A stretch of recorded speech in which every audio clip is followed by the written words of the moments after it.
Sports Network presents exclusive coverage of Boston Red Sox baseball. This afternoon, it's the Red Sox against the Oakland A's. Hello again, everyone. I'm Bob Kurtz, along with Jerry Remy. Welcome to the ballpark. Really, Jerry, doesn't seem like that long ago, and we were at the ballpark. A long night last night. The Red Sox sweeping a doubleheader from the Oakland A's, 7-5 in Game 1, 5-4 in the nightcap. And really, you go back and look at it, the story of the game, bullpen. Bullpen yesterday was outstanding for the Red Sox in both ends of that doubleheader. Look at the totals. 14 innings out of the bullpen yesterday in both games. Only 4 hits allowed and no runs, and everybody got involved in the action. The only guy out of the bullpen that was not used yesterday was Kerry Lacy, so I'd imagine that this afternoon he'd probably be the first guy out of the chute if they need somebody from the bullpen. And in case you missed it, about 2 o'clock Boston time yesterday, Tom Gordon made his debut as a closer for the Red Sox with a 1-2-3 inning. He also had a strikeout to end the ball game. The key to Gordon, he came into the game and threw first pitch strikes to every batter that he faced. So I'm sure he's happy he's got that one under his belt. Much more comfortable probably in his next outing. Red Sox are rolling along. They have won a season-high 6 straight games. And for the first time in 3 months, they're better than 500, 64-63 as we begin play today. We're back with more baseball right after this. This Thursday afternoon, the Red Sox going for the 3-game sweep of the A's, and they'll have Nomar Garciaparra leading off and playing shortstop. John Valentin hitting out of a number 2 hole at third base. Bo Vaughn bats third. He plays first base. Wilfredo Cordero is in the cleanup spot for the Red Sox this afternoon. Reggie Jefferson, the designated hitter, bats number 5. Bill Hasselman gets the call behind the plate. Troy O'Leary in right field bats 7th. Batting 8th will be the second baseman Jeff Fry, and Jesus Tavares will play center field. He will bat number 9. The Oakland A's are 9th in the league in defense. They've made 88 errors in 127 games this season. And this afternoon, Mark Bellhorn will be at third base. Red Sox killer Rafael Bornegal at shortstop, Scott Spezio at second, and Jason Giambi at first. Left to right, Brian Lesher, Jason McDonald, and Ernie Young. George Williams, just activated from the disabled list, will get the start behind the plate. And on the mound, left-hander Andrew Lorraine. He has made 1 start since coming up from AAA Edmonton, and that was against the Baltimore Orioles. He won that game, working 5 innings and allowing 6 hits and only 1 earned run. Did have 3 strikeouts, and of course he started the game a couple of nights ago against Boston. Both he and Avery were the starting pitchers. The Red Sox had a 1-0 lead against Lorraine when that game was called off because of the rain. And he will try to get his team back on track here this afternoon. Now, Lorraine went out and retired the Red Sox 1-2-3 in the top half of the first inning, then gave up consecutive doubles to Will Cordero and Reggie Jefferson, both of which, of course, was washed out with the rain. That gave the Red Sox a 1-0 lead. Then he retired the next 3, working 2 innings in the ball game, but all of that washed away by the raindrops, rescheduled as part of the doubleheader yesterday. And, of course, the Sox winning both games. Well, it's a great day for baseball. Bright blue skies overhead. I think we'll settle for 1 game today, though, Jerry. I'm not saying a thing today. I'm not going to talk about doubleheaders. I'm not going to talk about extra innings. We're just going to have a nice little ball game here this afternoon. The whole crew hates me. The whole world hates me, but that's okay. Here comes Nomar Garciaparra. If you weren't with us last night, Jerry thought it was such a delightful day for baseball here in the Bay Area that not only should we play 2, why not go extra innings in both games? And we did. So here we go with Nomar Garciaparra taking the first pitch of the afternoon downstairs.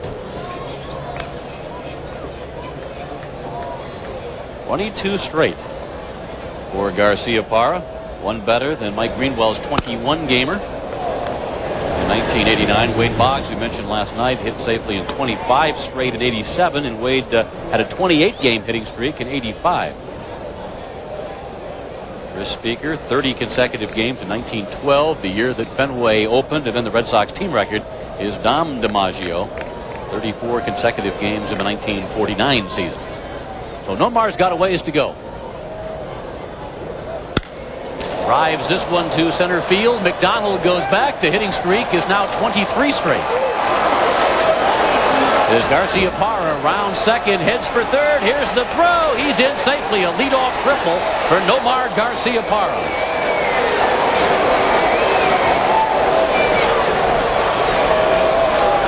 Triple number 10 on the season for Garciaparra. That leads the American League in that category. You know, we've been talking about it all series, Bob, how shallow McDonald plays in center field, and there you see a slip after the ball gets over his head. And Nomar will keep that hitting streak alive now at 23 games. With that three-bagger, he is the first Red Sox rookie to be in double figures with doubles, triples, and home runs since Ted Williams in 1939. Bald strike on John Valentin. John at .315, 14 home runs, 67 runs batted in. John has a modest 10-game hitting streak.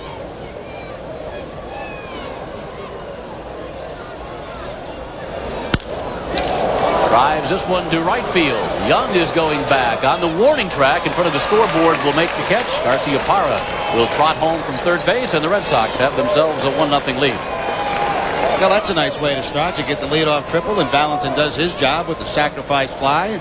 I'll tell you what, the ball seems to be really carrying here early, and it does carry very well during the day in this ballpark. RBI number 68 on the season for Valentin, and the Red Sox have the 1-0 lead.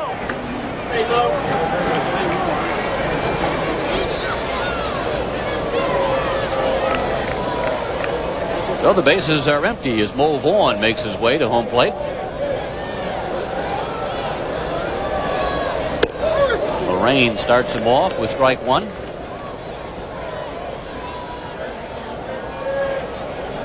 Oh, is it .328, 26 home runs for Vaughn, 78 runs batted in. Vaughn had a couple of huge hits for the Red Sox. Two-run double, highlighting that big inning number 5 in game number 1 when the Red Sox scored 7 times. Vaughn, of course, had the big double in the 9th inning to tie the game in the nightcap. No balls, 2 strikes.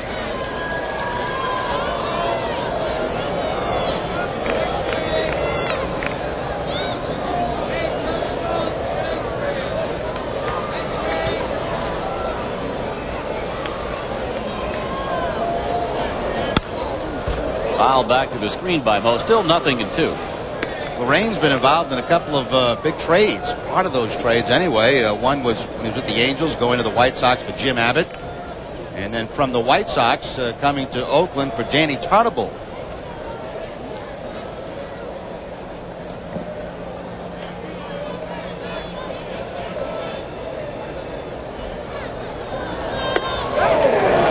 On when chasing, down on strikes.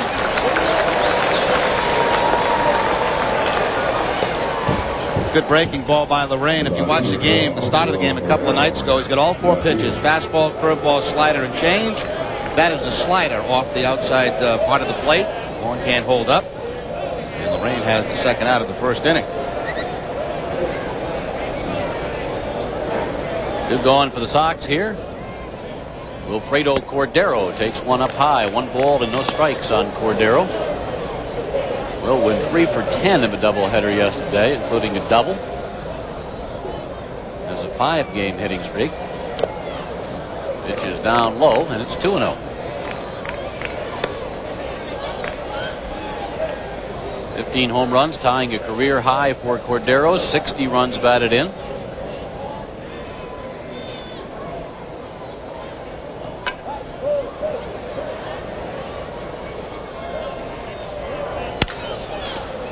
Deep in the hole and off the glove of the shortstop Bornegaard into shallow left field. Cordero with a base hit. And Red Sox get a base runner with 2 outs. Cordero, one of the better hitters against left-handed pitching on the Red Sox, hitting over 300, 303 coming into the game today. And that will extend his streak to 6 games. Ground ball to the right of Bornegaard. He'll try to make the backhand. Can't quite make it. And I think even if he's able to make the play from that area there, he's not going to be able to throw out Cordero.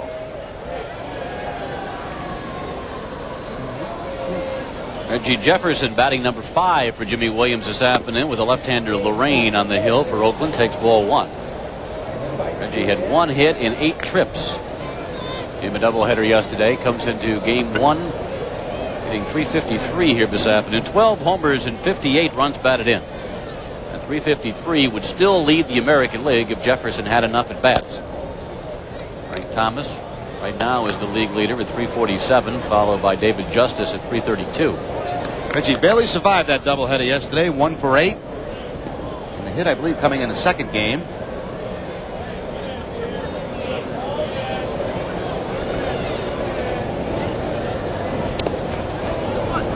Williams with the block. Scampers up the line. Williams activated by the A's prior to the ball game today, with Izzy Molina being sent back to Edmonton. Now, Williams was on the disabled list with a bad arm and made a couple of rehab appearances down at AAA, activated before the game. Molina going, what other move? Tony Batista, an infielder, was activated. Then Carlos Reyes, who worked in the doubleheader yesterday, put on the disabled list.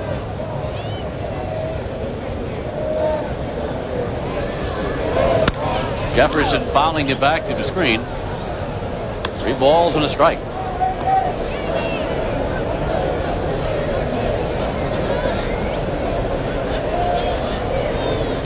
Again, Mike Riley working behind the plate today. Larry Young at first, Rich Garcia at second, and Dale Ford at third.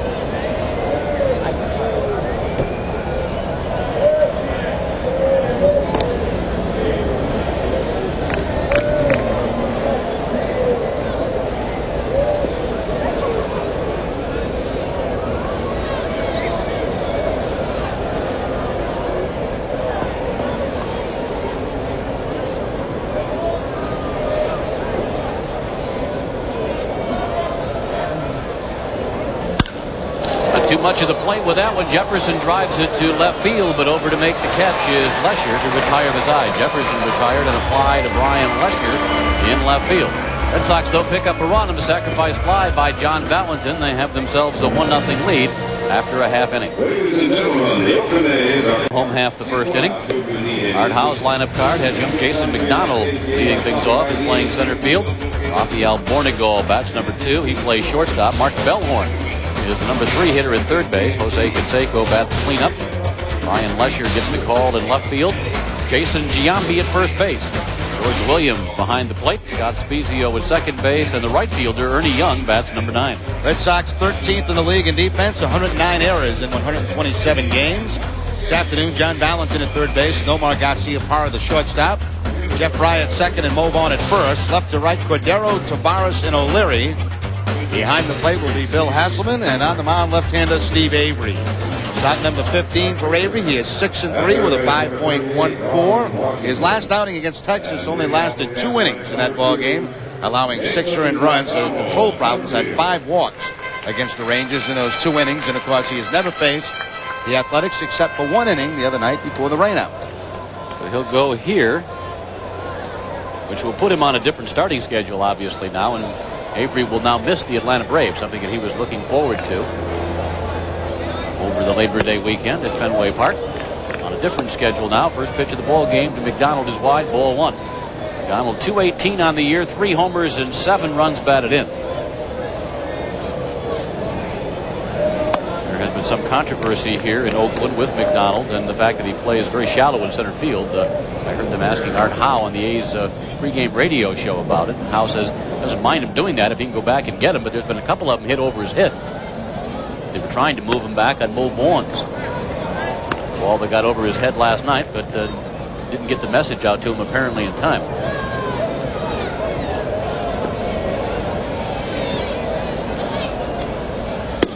That's in for a called strike. 3-1 the count.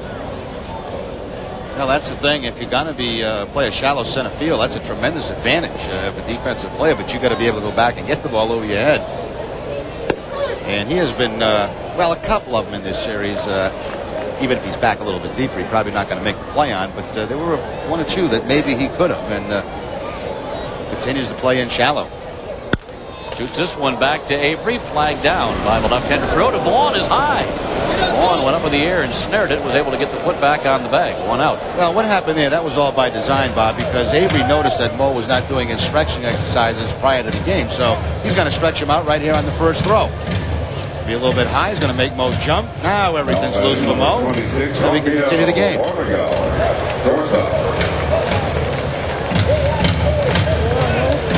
1 out as McDonald retired on the comebacker to Avery. Batter is Rafael Bornegal for Oakland. Avery deals strike 1. Bornegal 298, 1 homer, 19 runs batted in. I got to ask you a question. Have you ever seen a busier hotel lobby than this morning when we were checking out? I'm just trying to fight my way through and find you. Unbelievable.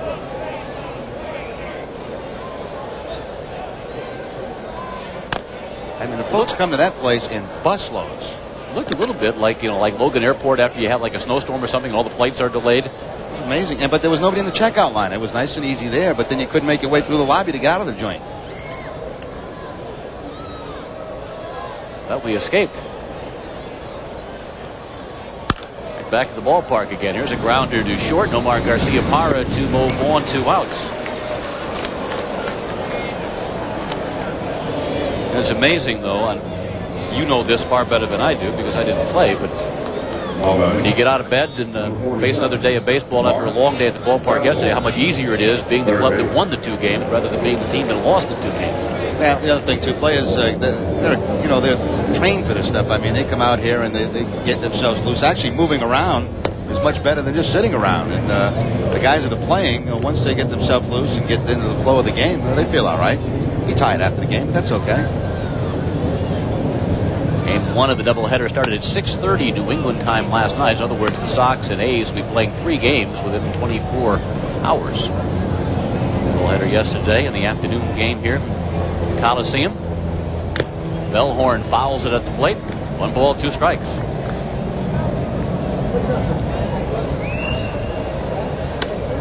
Bellhorn was 0 for 8 in the doubleheader. He's hitless in his last 12 trips to the plate.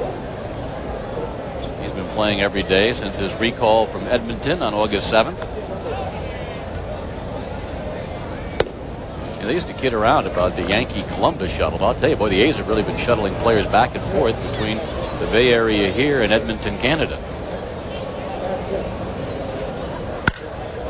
Bellhorn fly ball out to left center field. Ball carrying well. It is going. It is gone. A home run for Bellhorn. Got it over the head and glove of Tavares over the wall, and it's a 1-1 game.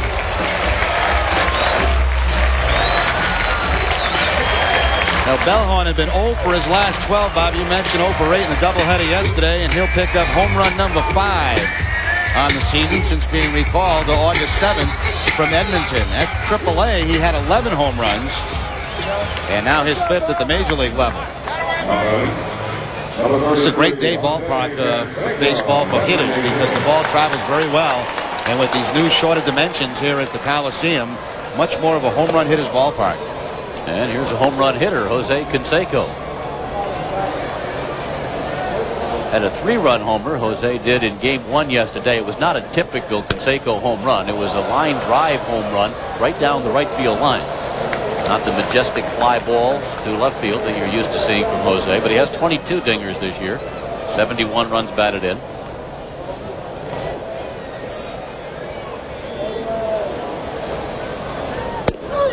No more the Bash brothers here in the Bay Area with Mark McGwire going to the St. Louis Cardinals and Jose Canseco apparently on his way out here after this year in Oakland.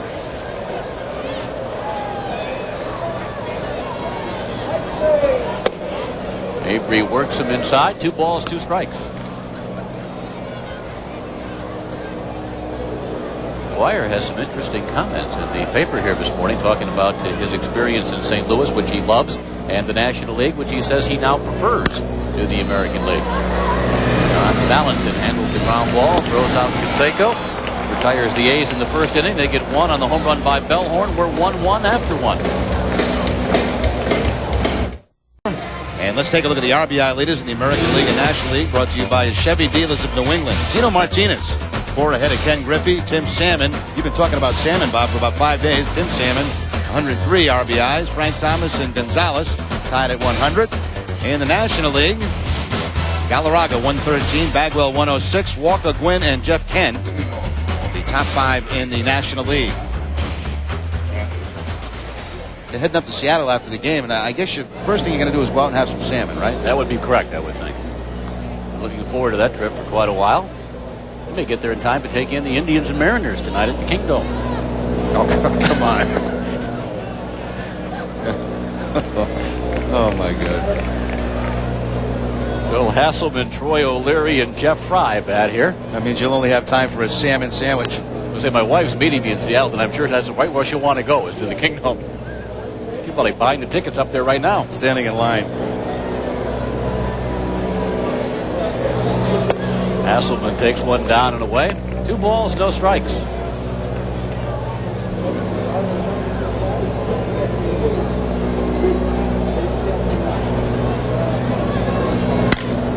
2-2 here to short. Bornegall makes the play for the A's over to Giambi at first base, and there's one out. Hasselman was 1 for 4 in game 1 yesterday. He caught Wakefield.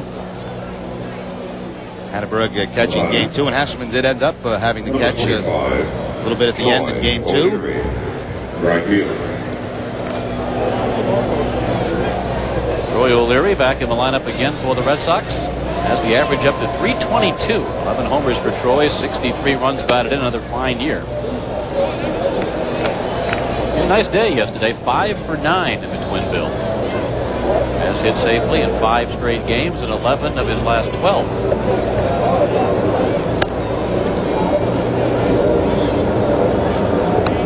Darren Bragg was hot early in the season against lefties, and he was getting starts at that time. Now O'Leary recently has been hitting lefties well, so he gets the chance to start when left-handed pitches. Pop foul. Bell horn is over. Williams is there as well. Right into the camera goes Williams.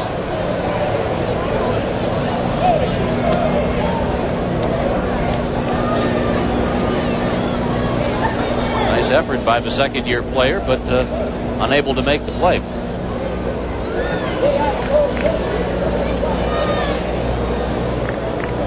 Look out in your living room. Yeah, the catcher running right at you. Sort of like sitting right next to the dasher boards in hockey as they bounce up against the glass. Here in the front row. I'd say that gentleman had a pretty good look at that play. He's manning our third base camera. Spezio over to Giambi in time to get O'Leary. 2 gone for the Red Sox here in the second. Spezio's having a heck of a year defensively at second base. As we take one more look at the attempt by George Williams to make the catch on the foul ball. Get the camera right in his chin.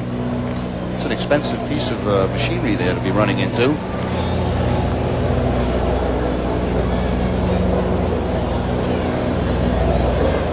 2 outs. Jeff Fry takes a called strike. .991 fielding percentage for Spezio. That's the best among second basemen in the American League. Made just 1 error in his last 56 games. You know, he had mentioned last night he struggled at the plate in his rookie season at times, but certainly not defensively. And he's a guy that's moved from third base. He was originally a third baseman in the minor leagues. Made the adjustment to move into second, and more comfortable as the year's gone on. Fry fouls it back for the Red Sox. 1 ball and 2 strikes to count on Jeff. He had a hit in 8 trips in the doubleheader. Has hit safely in 18 of his last 20 ball games. Sox coming into today with a .299 team batting average. Still trying to get it up to 300 for the year.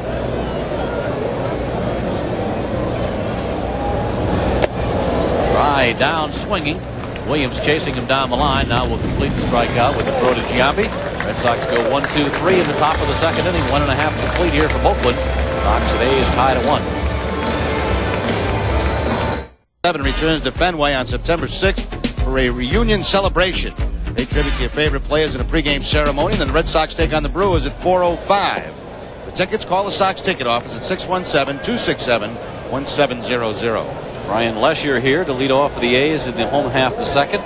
Jason Giambi, George Williams to follow. Avery downstairs. 2 balls, no strikes. Lesher was hitless in the doubleheader, 0 for 9. And now hitless in his last 13 at-bats. Which is strange because he's hitless in his last 13 at-bats after hitting safely in 7 straight games. Had it going for a while and all of a sudden it stopped. 7 straight games, but still only the .197 batting average on the season. So there's been a lot of one-hit games in that streak.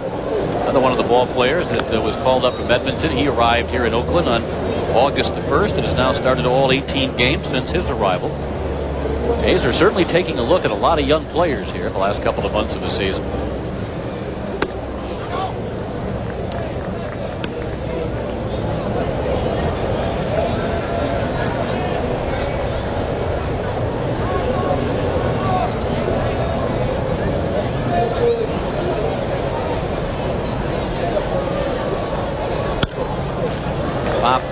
reach the safety of the seat. Still a full count on Brian Lesher. The A's have dropped 27 games under 500 now for the year. They've lost their last 4 contests. They have been in last place in the American League West since the 1st of May.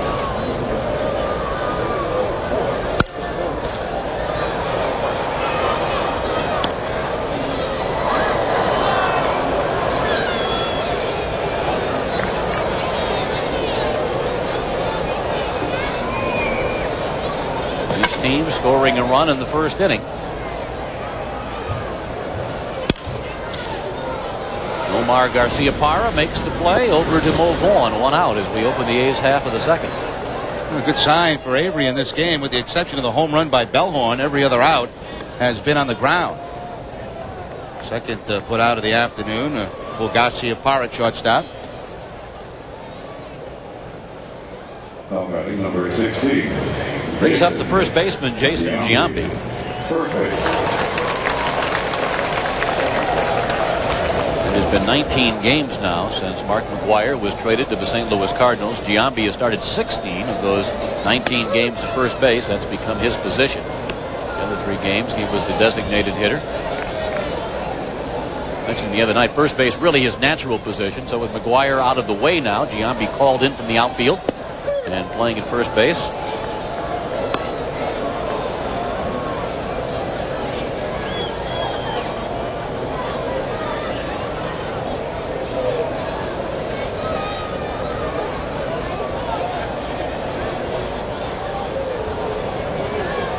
Avery working quickly. 2-strike pitch.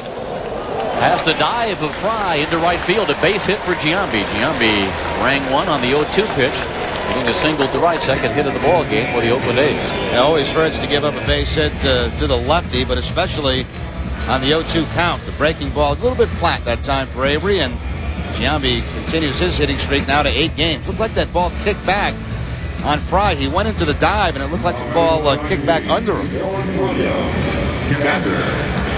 Jeff had it all lined up, and then when he went into the dive, I think it hit the dirt and then actually went under Jeff Fry. So base hit for Giambi. Keep his hitting streak going. Brings up catcher George Williams. Williams, first ball hitting, shoots it right over the second base bag into center field. Giambi round second, will put the brakes on as Barres comes up with the ball in a hurry. And the A's now have 2 on with 1 out here in the second. Avery tries to knock the ball down with his foot. He tries to kick it. Right there, cannot make contact with it, and then up the middle for the base hit. Giambi will hold at second base as Jesus Tavares puts the hard charge on. Now batting number 21, Scott Spezio. A mini thread going here for the Oaklands. Giambi at second, Williams at first with 1 out. Here's Scott Spezio. 230 on the year, 9 homers, 42 runs batted in. Spezio, first ball hitting, drives this one to left center. Back is Cordero. It's gone! A home run. It cleared the wall in left center field. A 3-run home run for Scott Spezio, and Oakland has a 4-1 lead. Ball is certainly carrying well, and of course that's a short shot out there to the power alley. Somewhere between 362 feet and 388 is where that wall angles out to. It is the 10th home run of the year for Spezio, and Oakland goes up by 3. 10 home runs now for Spezio. 4 of those have been from the right side.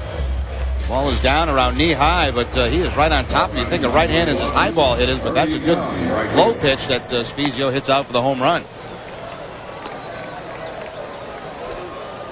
Well, the A's have their home run hitting shoes on this afternoon. Mentioned this is certainly a home run hitting ballpark in the daytime as Ernie Young swings and misses. It's a home run park period now since they've moved the fences in, but particularly great carry here during day games. That is really short out there. 362 to the power alley is not much. Didn't know whether that one would have legs or not. I thought it might hit high off that green wall out there, but it had enough to get over. Ernie Young, the 9th place hitter. That's the wall. 362 from one side of the wall, and as you go across your screen to the right-hand side, it goes up to 388.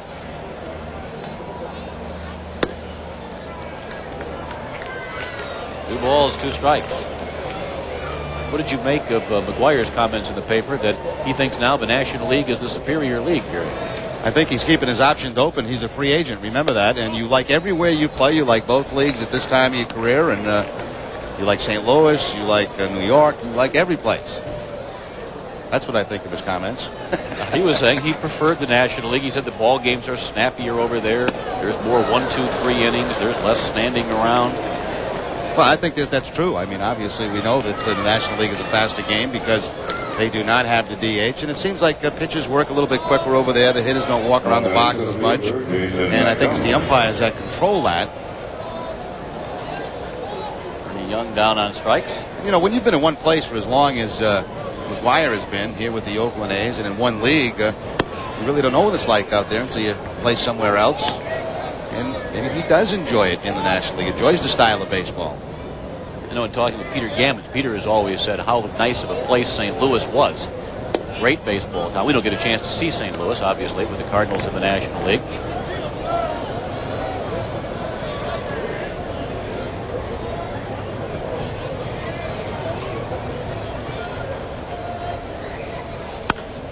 Popped up by McDonald. Back comes Hasselman.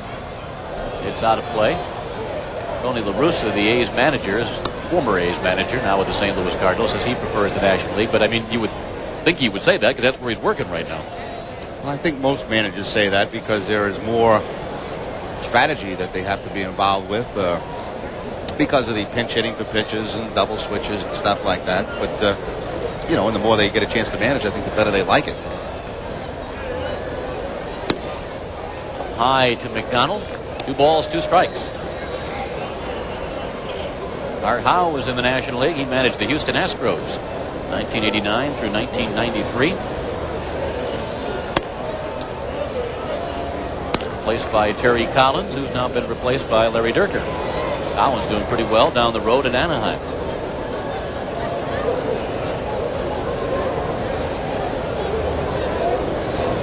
Avery's 3-2 pitch to McDonald, popped in the air, foul territory. Bo Vaughn has quite a run for this one and is not able to get there. He got there, but wasn't able to make the catch. Not quite high enough for Bo to get underneath it. Because at Fenway, that's about 10 rows back in the stands, but Vaughn has to sprint as hard as he can run all the way to the camera position and not able to make the play. This is not a good day to be a cameraman here, is it? Well, I guess it is, only unless they're not getting paid. I think they're all receiving the check this afternoon. And George Williams charging after a foul ball on one side. Mo Vaughn over there by first base, and McDonald draws a 2-out walk. Now McDonald at the minor league level, 31 stolen bases at Edmonton, and that's in 79 games. He's got 4 since being called to the big leagues. And he's been thrown out 3 times. Avery's got that good move to first base. Vaughn will hold with McDonald. They just have 3 on the board here in the second, thanks to Spezio's home run. They have a 4-1 lead.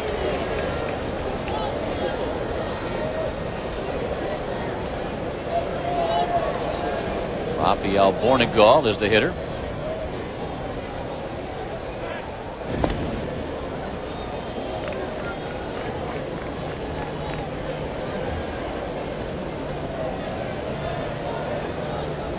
Lamar this year has hit better away from the Collesium than he has here at home.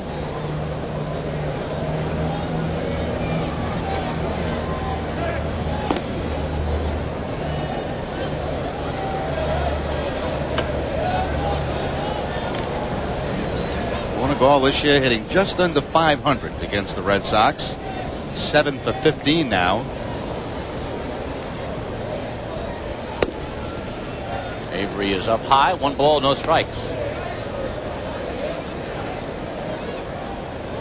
Bornegal spent the month of July on the disabled list with a sprained left hamstring. Had a 7-game rehab assignment at Modesto, which is A ball.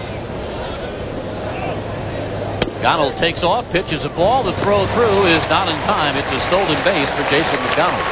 Well, you got a great jump that time on Avery, and on that particular pitch, Avery elected not to go to the slide step. Went to the high leg kick, and really no contest at all for Hasselman. Head first slide, number 5 on the season for McDonald. Did a very good jump that time. And let me correct myself. The pitch was a strike, so this is a 1-1 pitch now from Avery that misses. 2 balls and a strike to count on Bornegal. Avery has given up 2 home runs.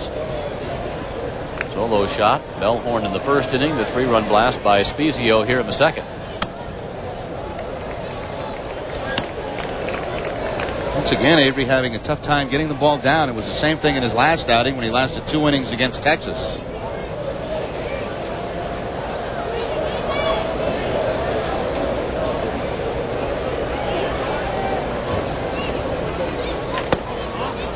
Ball 4 puts Bornegal aboard. So 2 on now for the A's. Let's go back to our Nesson studio and call in Bob Rogers. Bob? All right, Bob, in Chicago, Doug Drabeck with a 4-0 lead, but the immortal Shannon Stewart finds the gap for the Blue Jays. That scores Tomas Perez. Lead is down to 3 for the White Sox at 4-1, the game in the 5th inning. This Major League update brought to you by Citizens Bank. Yeah, Drabeck going for the White Sox, and Pat Henkin, the Cy Young Award winner last year, on the hill for the Toronto Blue Jays this afternoon. Here it's 4-1 Oakland. Steve Avery in trouble in the second inning. Has given up 3 runs. Has 2 on with 2 outs. Joe Kerrigan, the pitching coach, out for a visit. Now back to the Red Sox dugout. Avery's already made 51 pitches in this game this afternoon because with the bullpen used very heavy yesterday. This may be one of those games that he's going to have to stay in there for a while. The only guy that was not used yesterday was Kerry Lacy. Bellhorn, a little looper here and back to second base. It's troubled. It falls safely for a base hit. Jason McDonald scores. The A's now lead it 5-1. Bornegal stops at second base on the RBI single by Bellhorn. Well, Art Hart must have knew something when he put Bellhorn in the 3 spot this afternoon. He had been 0 for his last 12 until being moved to the 3 hole. Hit the home run the first time up, and now a base hit to drive in another run.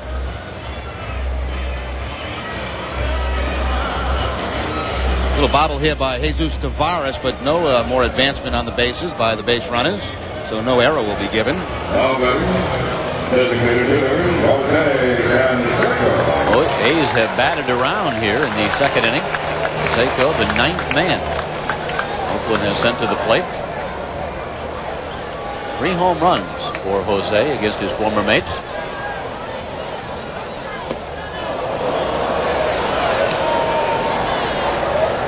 Fooled by that pitch. 1 strike on Canseco, who bounced out to John Valentin to end the first inning.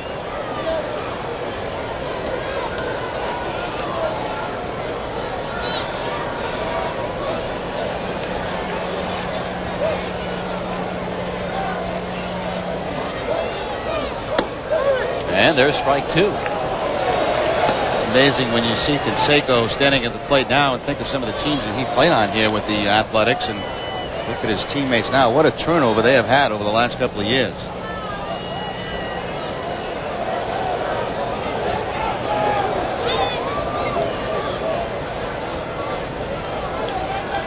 Two-strike pitch.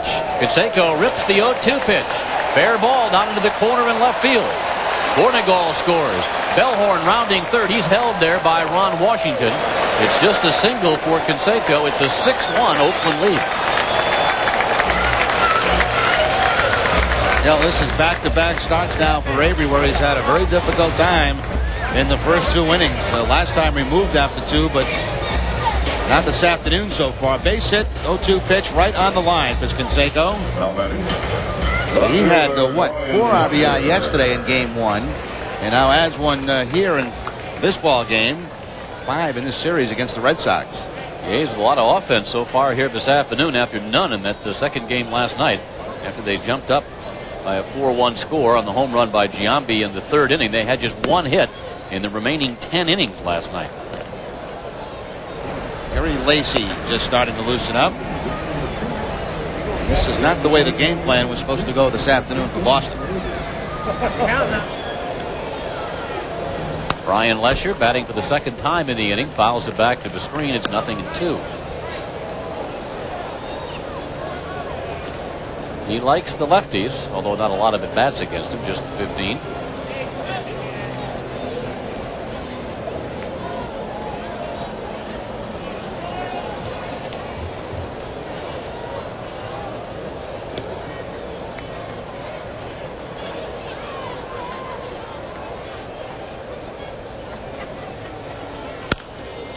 Foul fly, back in the seats. Again, no balls, 2 strikes. Now in this inning, Giambi had a base hit to right field on an 0-2 pitch, and Canseco knocked one into the left field corner on an 0-2 pitch. Now 0-2 here to young Brian Lesher. Strike 3 called. Avery gets out of the inning. Lesher looks at strike 3, and that retires the side. But the A's do some major damage. They score 5 in the inning and have a 6-1 advantage at the end of 2. For the Red Sox. Well, Nesson hits the World Wide Web to deliver the most complete coverage of the New England sports world.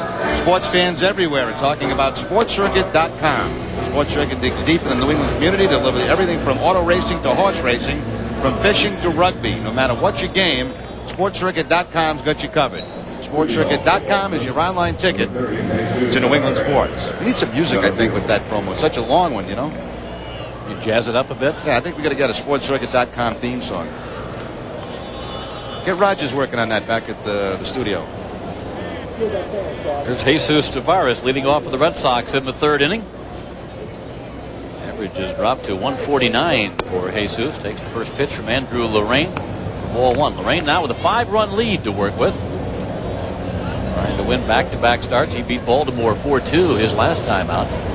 Tavares shoots it up the middle. Base hit, center field. Tavares was 0 for 2 in the ball game yesterday, coming in as a DH when they pinch ran for Mo Vaughn late in the game, making his 11th start this afternoon and his 7th in center field. Red Sox try and mount a comeback. Mentioned this before. We'll give it to you graphically here. First Red Sox rookie with 10-plus doubles, 10-plus triples, 10-plus home runs since Teddy Ballgame in 1939. Research done by Paul Carroll.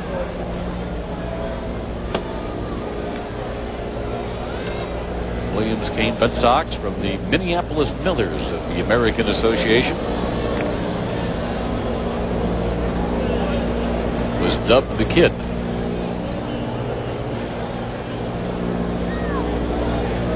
Garcia has certainly had an exciting rookie season. Has now hit safely in 23 consecutive games. Off the end of the bat, fielded by Giambi at first base, to Lorraine covering. They do that nicely as Ross advances to second base. Strange after Garcia, the big swing, and like the ball hit right off the end of the bat. Big lot of spin on the ball of Giambi, but they handle it cleanly. Got to chalk that bat up for the next at bat. It's like Nomar might have been going for the downs on that one.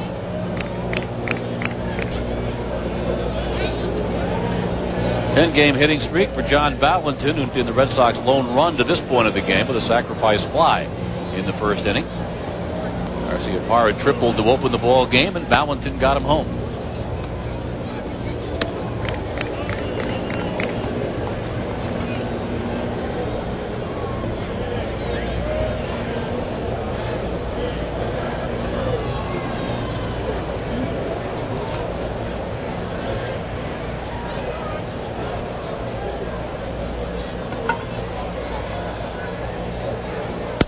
Valentin's speared at third base by Bellhorn.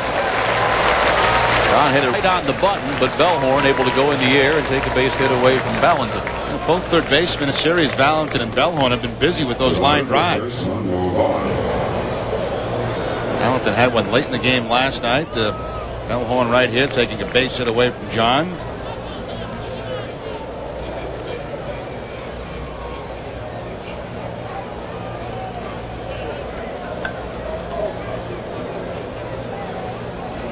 We've got the three infielders on the right side here. The shift employed against Mo Vaughn. And a quick look out at the right side of the infield shows a defensive now for the A's. Tony Batista has gone into play shortstop, replacing Rafael Bornig.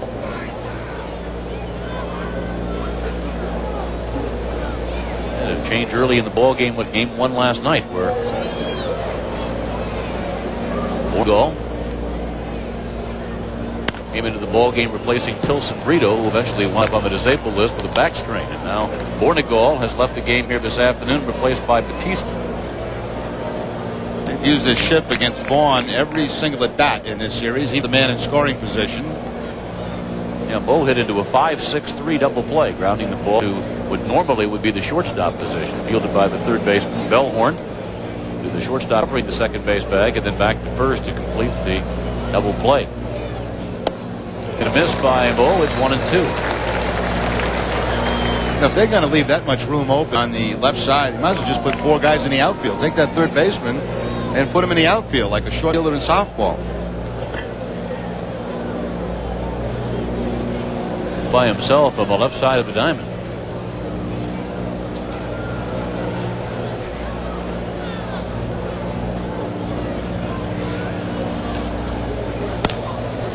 Still a ball and 2 strikes on Bo, who went down swinging in the first inning. I remember Whitey Herzog doing that against Jim Rice at Fenway Park many years ago, where he took Patek as shortstop and put him in as a 4th outfielder.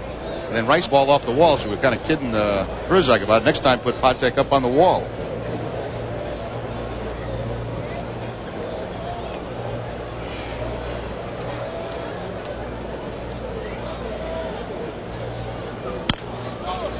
Foul down the first baseline. Still 1 ball, 2 strikes.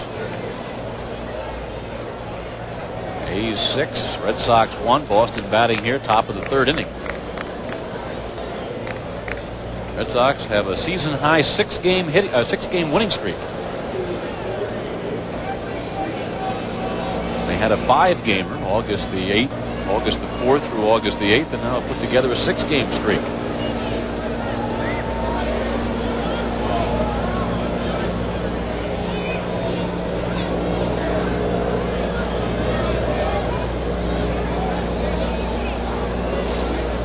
Two to Mo, swing and miss, struck him out for the second time this afternoon, and that will retire beside. No runs, 1 hit. Tavares stranded at second base. We played 2.5 here at the Collesium. A's 6 and the Red Sox 1. Giambi fly ball to right field. O'Leary back at the wall. It's gone. A home run for Jason Giambi. 3rd home run off Steve Avery here at the Collesium this afternoon. It's 7-1 Oakland. He had the 3-run homer in Game 1 last night. This is a solo shot leading off the Oakland 3rd. It's 162 home runs now the Oakland A's have hit on the season, and number 16 for Jason Giambi.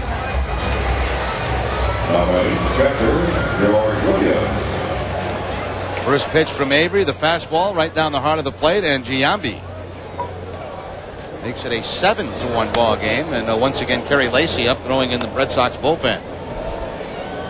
Batter here, the young catcher George Williams, returning from the disabled list. Getting the start for Oakland behind the plate this afternoon is Avery missing down low. 2 balls, no strikes.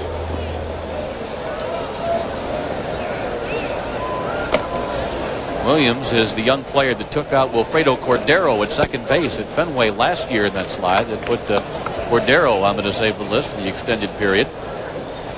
Late in the ball game, I think the score was something like 16-4 or something at the time, but it was a clean slide by Williams, just playing the game hard. Drives this one foul down the right field line, and the count is even at 2-2.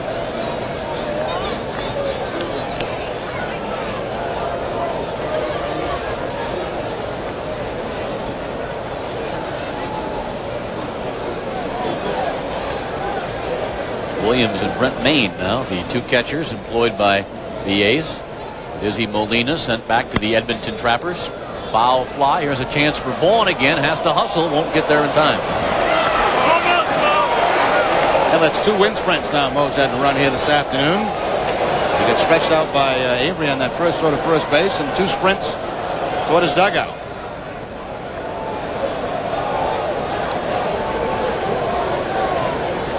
Chugging after it, but cannot arrive in time. I think Mo saw that right off the bat. He got a late jump on that one. Now goes full now on Williams. 3 balls, 2 strikes.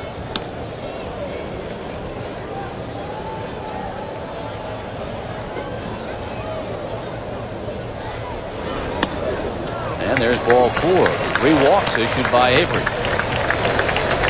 3 walks. The first 2 guys that he walked, McDonald and Rafael Bornegall, last inning, both scored. And that's going to be the afternoon for Steve Avery. They just got the sign that Lacy is ready, and he'll be called on by Jimmy Williams.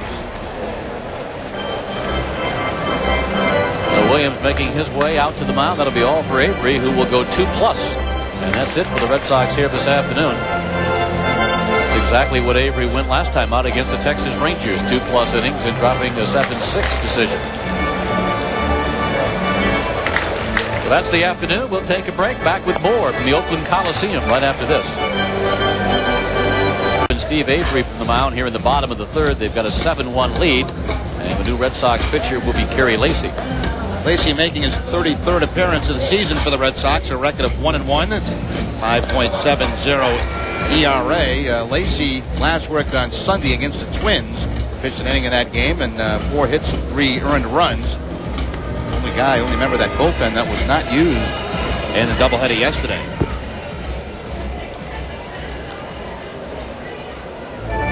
Scott Spezio will be first up for Oakland. That's the waters here against Kerry Lacy. George Williams at first base. Nobody out or run in on the home run by Giambi. Spezio pops up the first delivery.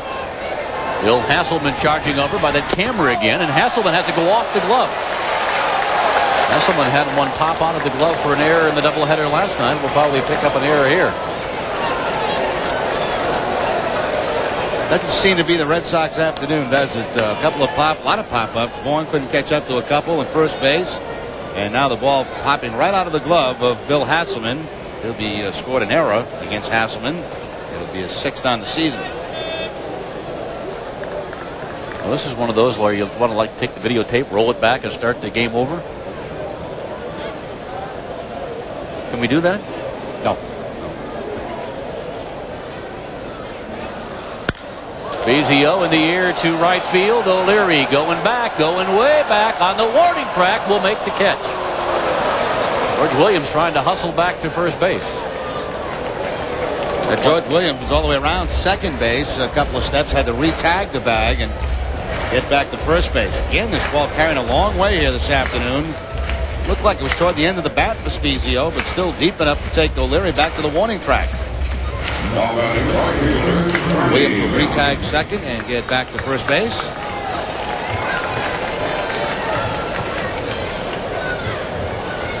One out in the inning for Oakland. Here's Ernie Young, the right fielder. Lacy's fastball is down low. Young began the year with the A's, but was optioned to Edmonton May the 14th and then recalled July the 20th.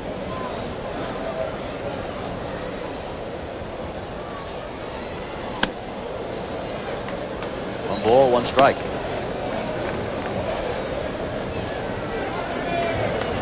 Red Sox got such excellent work out of the bullpen last night. How Kerry Lacy makes out here against Oakland this afternoon. Drive by Young. It's hit high, long, and it is out of here. Off the facing of the second deck. The A's 4th home run. This is a 2-run job by Young. It is 9-1.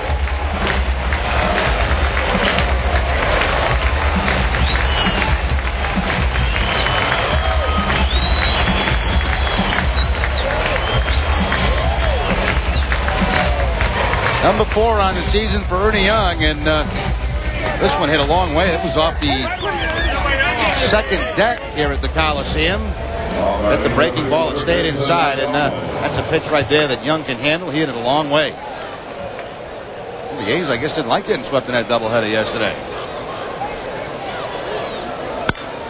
And stepping into this one is Jason McDonald. That's hit a long way to right field. That's gone. A home run for Jason McDonald.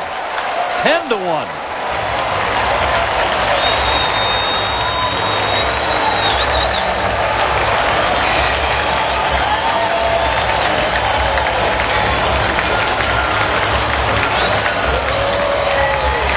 The same A's team that had just one hit in the last 10 innings. That extra inning affair last night in the second game. has exploded for 5 home runs and a 9-run lead here early. Jason McDonald has now hit as many home runs at the major league level as he did at AAA in 79 games. Number 28. Wow, home run derby. Tony Batista.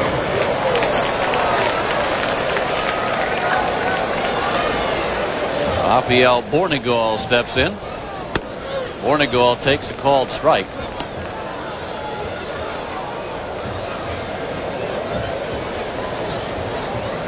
I'm sorry, this is Tony Batista batting in Bornegal's spot. He replaced Bornegal last inning defensively, so Batista in the ball game. Scratch Bornegal. Batista just recalled today. This is his 3rd stint with the A's this year, hitting 185, 4 homers, 15 runs batted in. Batista was on Oakland's opening day roster, sent out May 17th, recalled July the 1st, and then optioned back on August the 10th.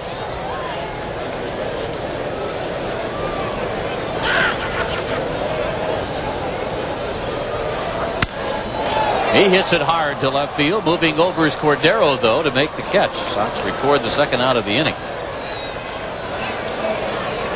5 home runs for Oakland, 3 coming here in the 3rd inning, and meanwhile 3,000 miles plus away over in Montreal. Mark McGwire and the Cardinals played this afternoon. McGwire did not get a home run. He has had 5 since donning the Cardinal colors, and Montreal won the ball game over St. Louis 3-2. That's the final score from this afternoon in the National League. Cardinals started the day 7.5 behind Houston in the Central Division. They picked up about 2.5 games on the Astros since the acquisition of McGwire. Bellhorn chopping it over the head of Lacy. Charged by Garcia Parra. Have to put that one in the hip pocket. It's an infield single for Bellhorn.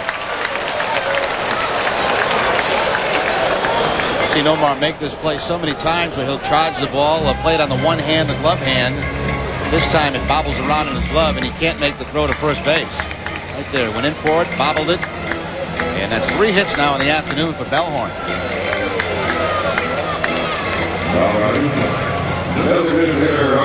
Bellhorn, you're feeling pretty good. But 3 innings into the ball game, we played just over an hour.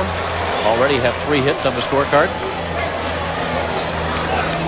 He's at first base with 1 out. The batter is Jose Canseco, the 8th man that the A's have sent to the plate here in the 3rd inning.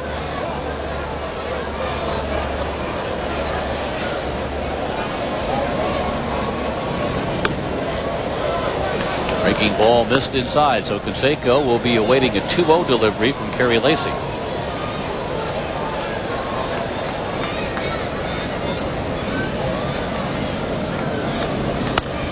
Fastball jammed Canseco, fouled back in the seats.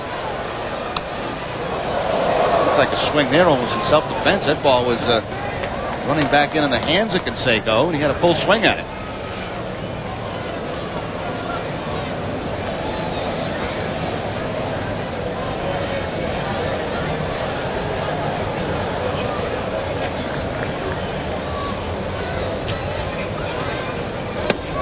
That's in for a strike on Jose. 2 balls, 2 strikes.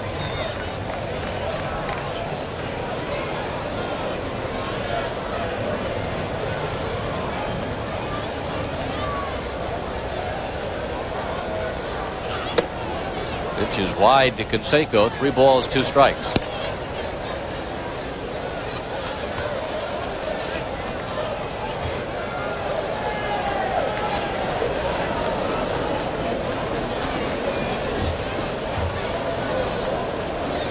Bellhorn at first base. And here's a drive out to left field off the bat of Canseco. High in the air. It's deep at the wall. It's gone! A home run for Jose Canseco. 4 home runs this inning for the Oakland A's. They now have a 12-1 lead over the Red Sox.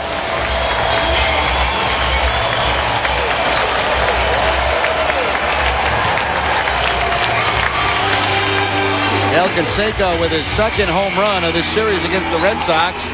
First one was down that right field line, more of a line drive. This time the high fly ball up over the 362 mark. And the beat goes on here this afternoon. And on and on. A's have clubbed a half a dozen home runs already this afternoon. Shot off the bat of Lesher right back to Kerry Lacy. Throws up the glove in self-defense, and the inning, mercifully for the Red Sox, comes to an end. We have played 3 here at the Collesium, 12-1 Oakland.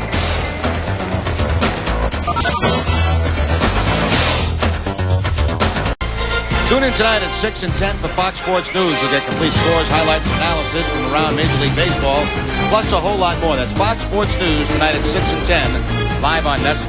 Well, Paul Carroll has all of his record books out in front of him, and he's informed us of a very interesting stat, one that I don't think Jimmy Williams would be too interested in hearing. But in all of their years, the Oakland franchise, 54 years in Philadelphia, 13 in Kansas City, and 30 in Oakland, never have the A's hit 4 home runs in an inning until now. A home run by Canseco in the bottom of the 3rd, their 4th. First time in franchise history the A's have hit 4 home runs in an inning. Wilfredo Cordero leads off for the Red Sox. Here against Andrew Lorraine, who has a nice big lead to work with. Spezio makes the catch on the outfield grass, and there's 1 out. Well, the job now for Lorraine is throw strikes, get ahead of the hitters. Probably see a lot of guys swinging at first pitch. Not even in the days of Jimmy Fox when he wore a Philadelphia A's uniform and all those great teams of Connie Mack did the A's ever hit 4 home runs in an inning. They have now.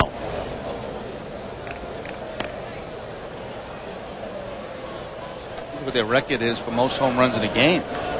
Already got 6, right? Yeah. Check on that. A's have a long and colorful history. They have not been stable, obviously, like the Red Sox franchise, cornerstone of the American League. They've hopped, skipped, and jumped all over the country, but they've had some colorful ball clubs in their 3 stops. This one will roll all the way to the 330 sign off the bat of Reggie Jefferson, and he will cruise into second with a stand-up double.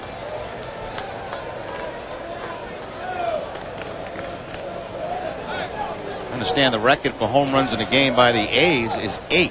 And we think the baseball record is 10, but we're going to double check on that.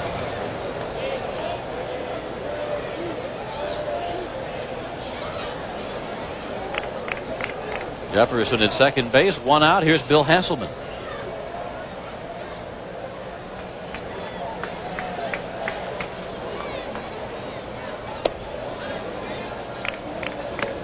A's have now hit, what, 165 as a team. They were 3rd in the American League coming into play today. Jose Canseco has his home run today, has 2 so far against the Red Sox in the series.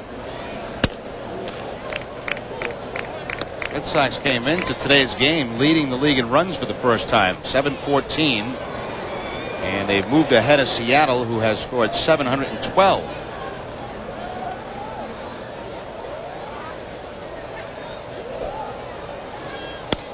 Foul back by Hasselman. American League home runs, 194 by the Mariners, 171 by the Indians, and then 165 by the A's, and then would come the Red Sox.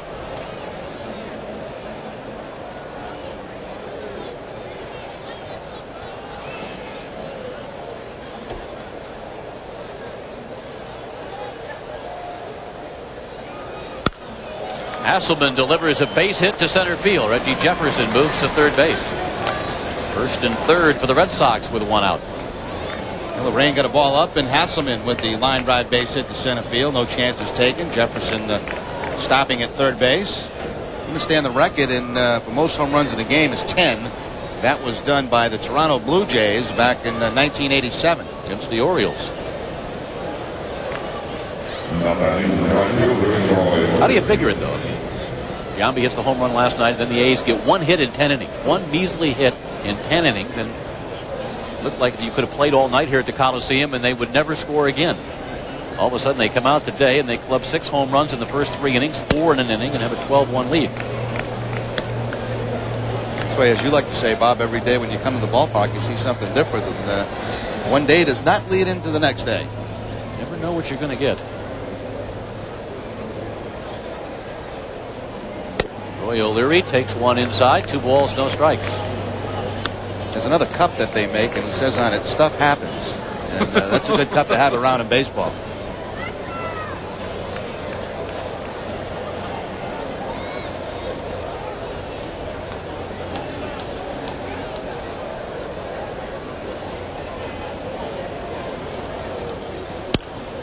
Pop foul by O'Leary. Back comes George Williams. Not enough room, not even here at the Collesium. There's not quite the room behind the plate that there is in foul territory down the first and third base lines.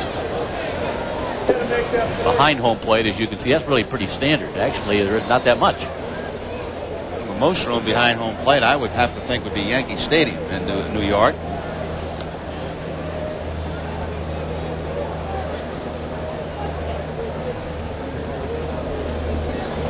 O'Leary drives it on a line to center field. Over is McDonald to make the catch. Tagging at third base and to score for the Red Sox, Reggie Jefferson. On the sac fly by O'Leary, it's 12-2.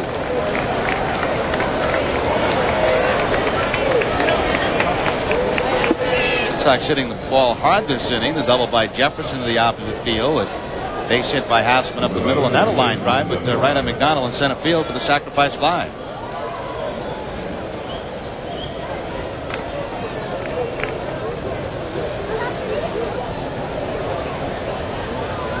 Jeff Fry 0 for 1 in this one, a strikeout victim back in the second.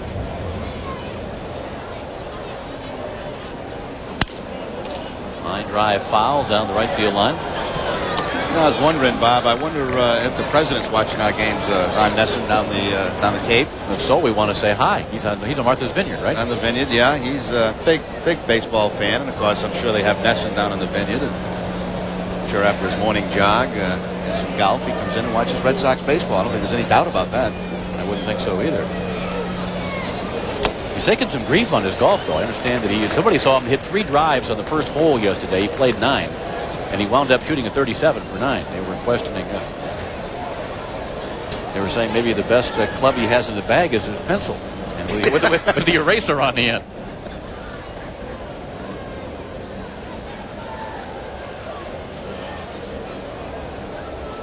You know who would be great to play golf with, I think, would be George Bush. They say Bush plays it in record time. He measures it not by the score, but by how fast he played. They say, how'd you do today, Mr. President? 2 hours, 27 minutes.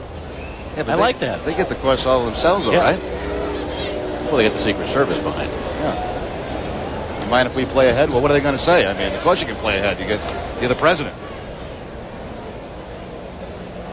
But I'm sure he's down there now watching Red Sox baseball and enjoying the vacation. You see, yesterday he was out in a yacht. They got TV on that too. Drive fouls it away.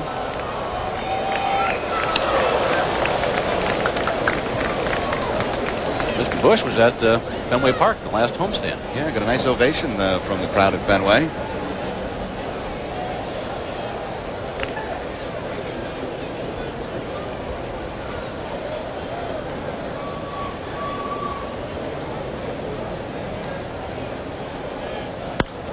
Fry pops it up. Back behind the plate. There's George Williams again. This time he has room. Makes the catch for the final out of the inning. Red Sox get 1 run on 2 hits. We play 3.5 here on the West Coast. Oakland leads Boston 12-2. Red Sox, as they did during the doubleheader last night, the A's have hit 6 home runs already. Omar Garcia-Parra has extended his hitting streak, however, to 23. Steve Avery, it was not a long afternoon for him, 2+ innings. And Oakland has marched off to an early 10-run lead here as the A's come to bat here in the home half of the 4th inning. Red Sox making a defensive change. Jose Malabag did not get in Number 38, to the doubleheader last night. Will play this afternoon, replacing Will Cordero out in left field. Will Cordero gets the rest of the day off. The A's will try and add to their 6 home runs as they play home run derby here today. Jason Giambi leads off and takes a called strike. Giambi opened last inning with a solo shot over the wall and right.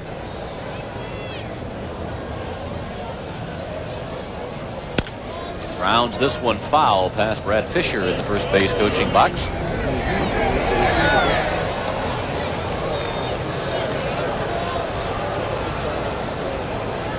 Jason McDonald, Mark Bellhorn, Jose Canseco, Jason Giambi, Scott Spezio, and Ernie Young have all gone deep for Oakland today. Or as Bob Rogers would say, they have hit 6 tall jacks in this one.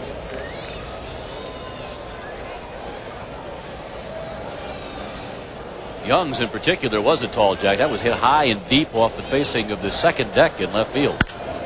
Here's Giambi going right down the left field line. Quite enough distance, but foul. 1 ball, 2 strikes.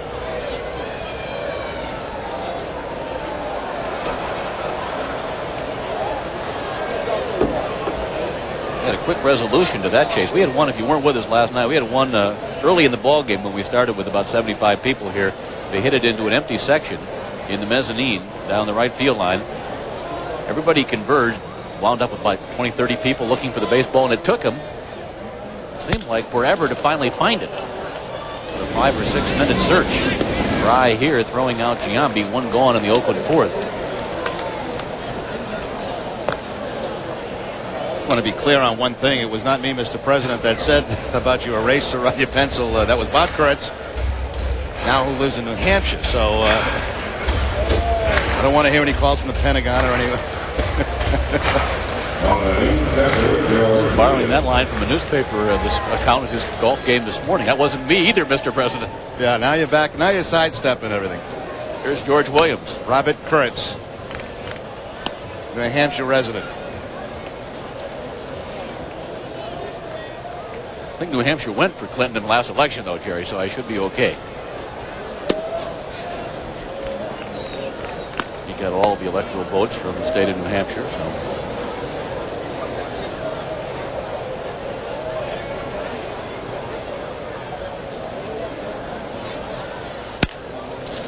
George Williams, ground ball under the glove of Jeff Fry into right center field for a base hit.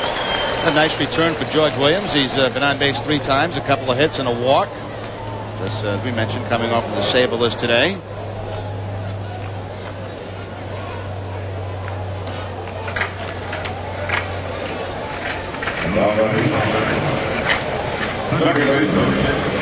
One on, 1 out for Oakland here in the 4th inning. Here's Scott Spezio.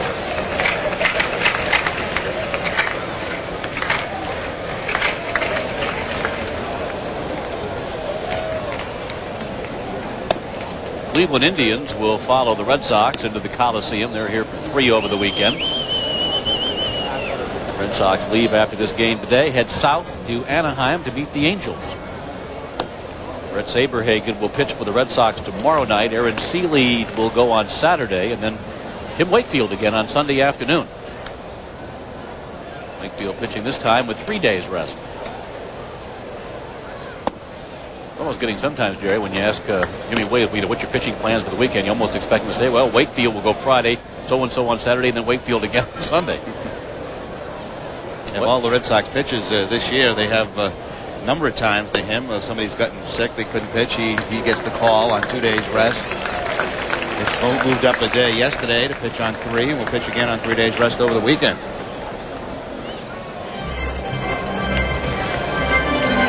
Lacy walking Scott Spezio. So the A's have 2 on with 1 out here in the 4th.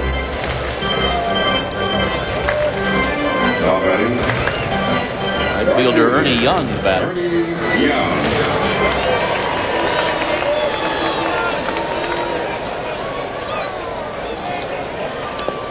In the dirt, blocked by Hasselman. 1 ball, no strikes. Young struck out in the 2nd and then hit a 2-run homer off the facing of the 2nd deck down the left field line in the 3rd.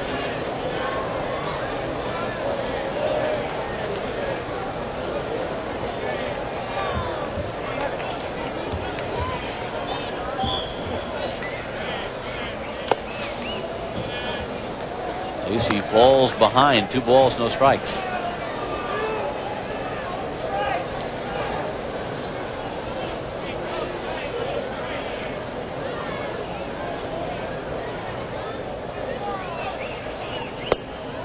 Now 3-0.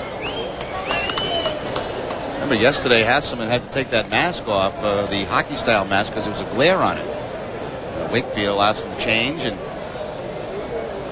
notice sometime from the center field camera you see the sun shining off it. 4 straight out of the strike zone, and the A's already with a 10-run lead of bases loaded with 1 out.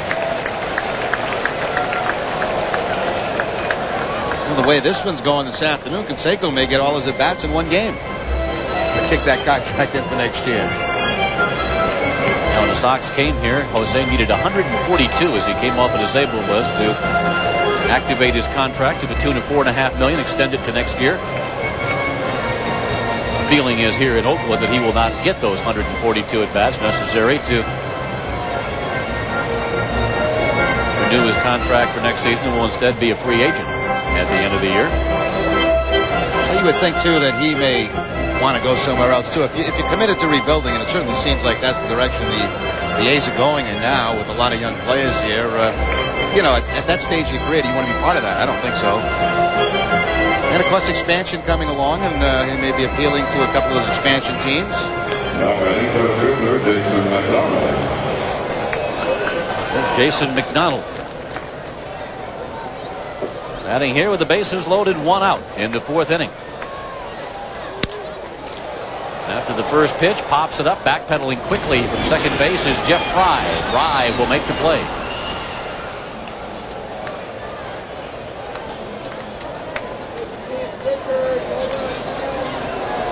At times it's dangerous when you see that infielder backpedaling as far as Jeff Fry had to backpedal, because sometimes that head starts to bounce around, you lose sight of the baseball, but Fry able to make the catch and leave the bases loaded. Now with 2 outs.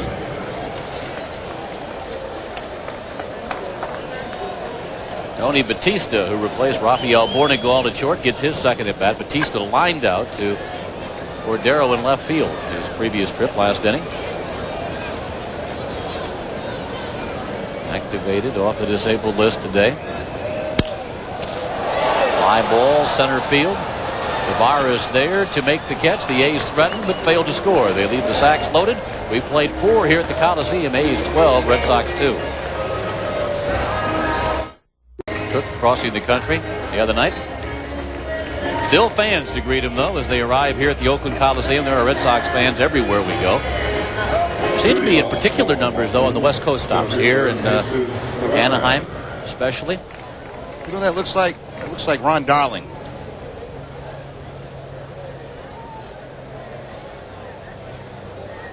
I wonder if it is. Taking in the ball game here. Matinee affair at the Collesium.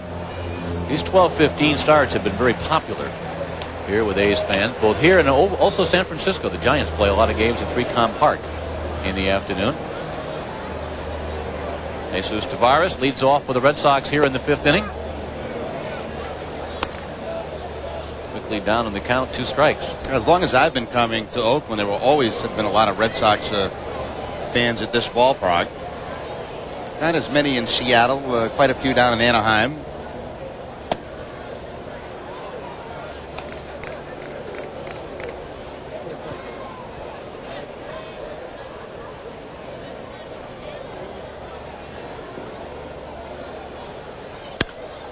Tavares pops it foul, and that'll be back in the seats.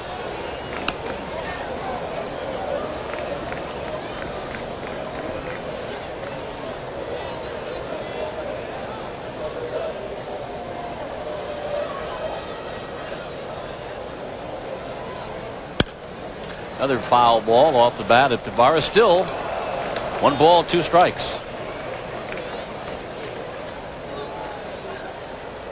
Another Sox fan. And a souvenir, too. He made a nice play on that line drive foul ball.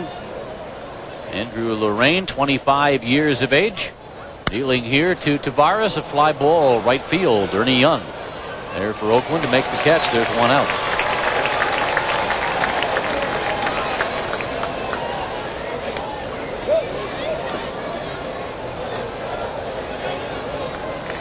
Previous big league experience for Lorraine. 4 games, including 3 starts with the California Angels in 1994. 5 games, all out of the bullpen for the White Sox in 95.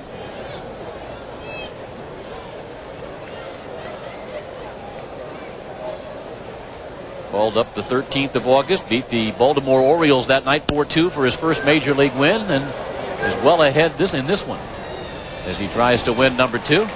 Catch by Giambi. There's 2 going for the Red Sox here in the 5th inning. Let's go back to our Nesson studios and call in Bob Rogers. All right, Bob. Chicago increasing their lead on the Toronto Blue Jays. Bottom of the 8th, they're up 4-1 when Ozzie Guillen drops one into left field. That scores Robin Ventura easily. Mario Valdez also scores at 6-1 Chicago in the 8th inning. So the White Sox are cruising. White Sox clubbed the Blue Jays last night 12-6. Albert Bell went 3 for 3 in that ball game. Bellhorn from third base throws out John Valentin. The Red Sox go in order in the 5th inning. So we're halfway home in this one from the Oakland Collesium. The A's lead the Red Sox 12-2. Half of the 5th inning. Red Sox head down the coast to Anaheim. Next 3 games will be coming your way from the Big A on Channel 68 tomorrow night at 10, on Fox Saturday at 4, and then back on WABU with Sean McDonough and Jerry Remy on Sunday. This afternoon, it's been all A's 12-2 following the Red Sox doubleheader sweep of Oakland last night. Mark Bellhorn leading off for the A's. He'll be followed by Jose Canseco and Brian Lesher here in the Oakland half of the 5th inning. Mike Benjamin in to replace Nomar Garcia-Parra at shortstop. So Garcia-Parra gets the rest of the day off. Sox using Malave now in left with Cordero being rested by Jimmy Williams, and now Nomar Garcia-Parra. Has played just about every game this year at shortstop for the Red Sox. Gets some much needed time off. Garcia-Parra has played 120 now of the Red Sox 128 games this year. And he left with a 1 for 3. Keep that hitting streak alive.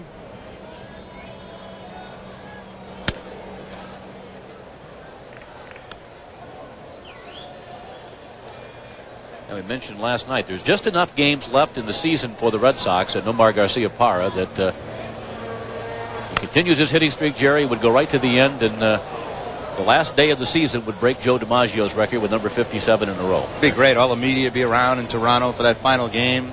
Forget the clinching games around baseball if they happen to be on that day.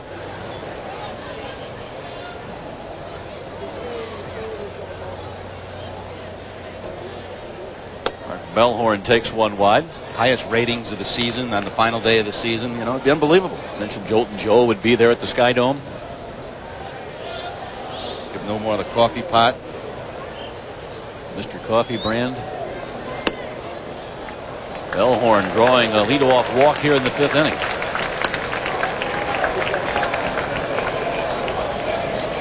Six walks issued by Red Sox pitching so far in this one. They paid for it a lot. There's Jason Giambi. Ernie Young. That was a long way. These are the 4 home runs the A's hit in the 3rd inning. Setting a A's franchise record, tying an American League record. It's been done 18 times. The long history of this great game as Jose Canseco steps in.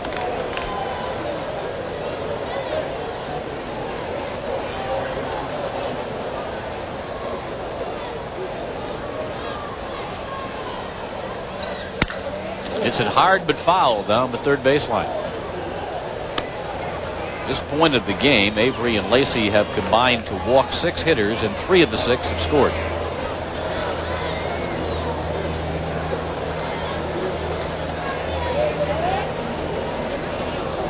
One of the other free tickets, Bellhorn, is at first base, leading off here in the 5th inning with Jose Canseco at the plate.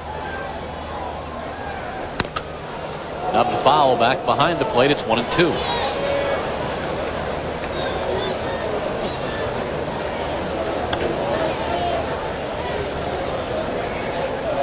Omar has hit safely in 23 games. There are 34 remaining after today for the Red Sox.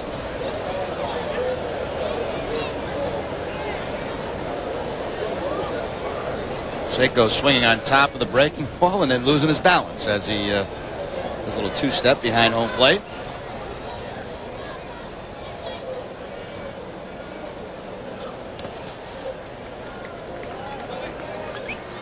Two balls, 2 strikes.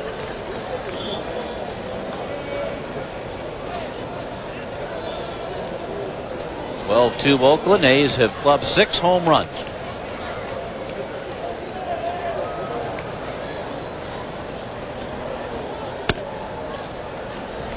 Full count on Jose Canseco.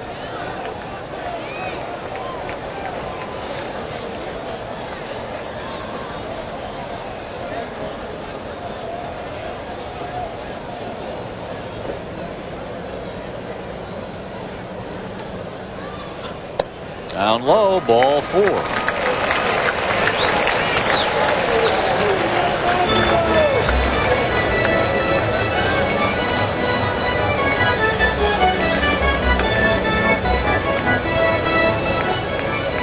Here comes Jimmy Williams out of the Red Sox dugout, and he is coming out with no activity down in the bullpen. So this will be a message from the manager.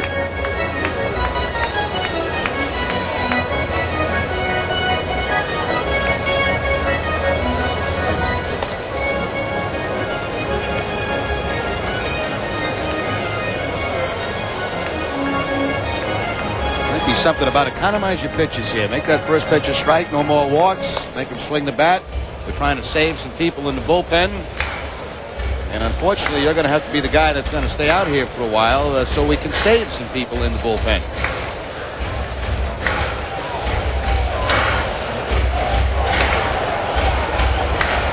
One-way conversation, and it went on a long time. Now, usually when the manager comes out, there's something that's bugging him while he sits on the bench, and he will deliver the message himself.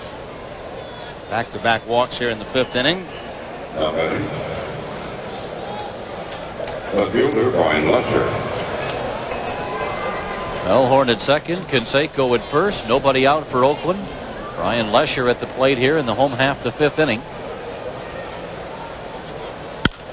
Shoots it up the middle. Fry backhands it, flips to Benjamin for one, and back to Will Vaughn at first base for a double play. A little chat there from Jimmy Williams pays off in 2 quick outs. If you didn't have to take him out of the game, he'd probably run back out there. Now, see what I told you? You throw strikes, good things might happen.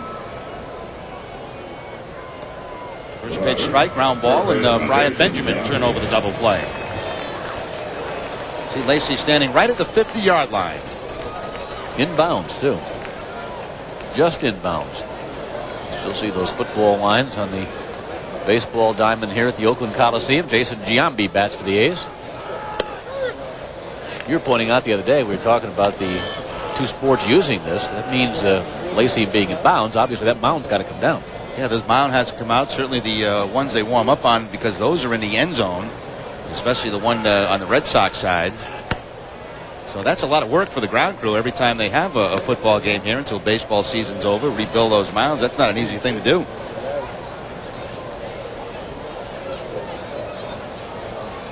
So they do all the dancing after they get a touchdown, right? That's right.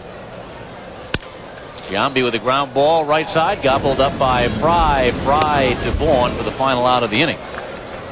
So the conversation from Jimmy Williams pays dividends for Kerry Lacy and the Red Sox here in the 5th inning. No runs, no hits, no errors, 1 left. We played 5, Oakland 12, Red Sox 2. For the Red Sox Monday night in Seattle at 10 o'clock here on Nexon. That'll be the next NESN telecast, and we thought we might see Randy Johnson that night. We still may, although Johnson had to leave last night's game against the Cleveland Indians. He suffered an injured finger, bruised finger on his pitching hand. He had to leave the ball game in the 7th inning, so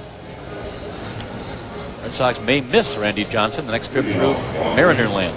Yeah, we don't know how serious it is. You'll find out tonight when you get to Seattle. It'll be all over the newspapers, I guess. So if you hear anything good, you can give me a call down in Anaheim. Down in Anaheim, the Red Sox probably will miss Chuck Finley, too. Finley suffered a sprained wrist the other day for the Angels. So move on, and the Red Sox left-handed hitters may miss a pair of pretty tough lefties on this trip, Finley and Johnson. Here's Mo Vaughn, high and deep to right field. That one is going. It is gone. A home run for Mo Vaughn. So the Red Sox get in on this home run derby.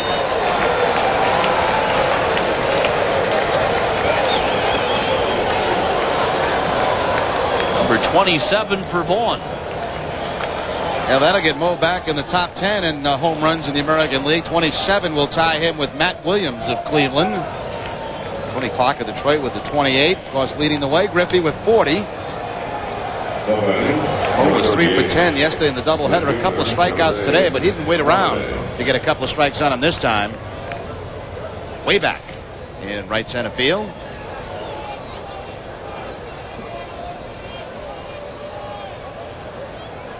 Jose Malave bats for the first time, fouls it back. Malave came into the ball game a couple of innings ago as a defensive replacement for Wilfredo Cordero.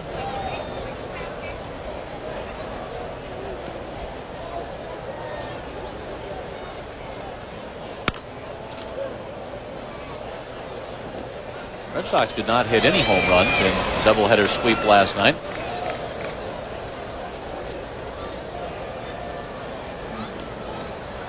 Played 22 innings of baseball here last evening. No home runs for the Sox, but 2 wins. Malave down quickly on strikes.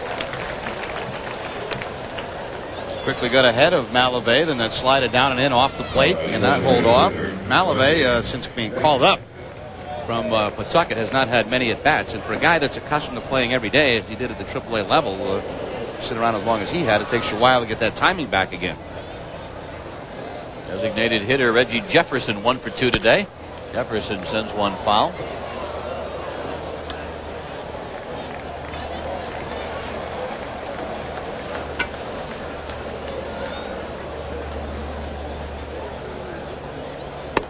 Swing and a miss by Reggie. 0-2.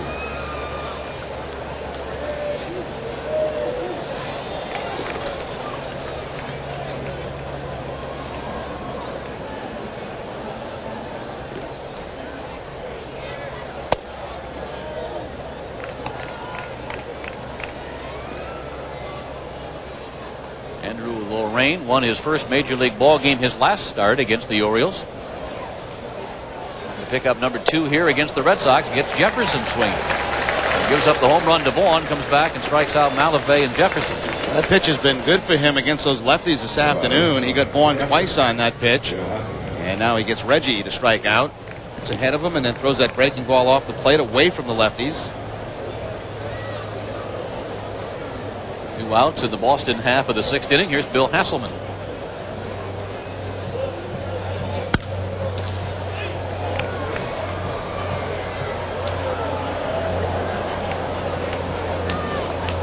Hasselman has rolled to short and singled to center in his 2 at-bats.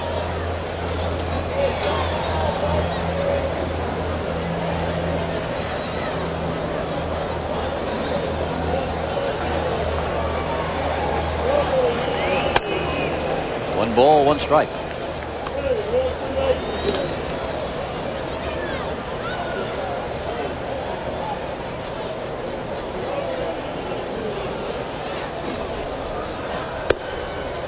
Two and 1 now on Hasselman.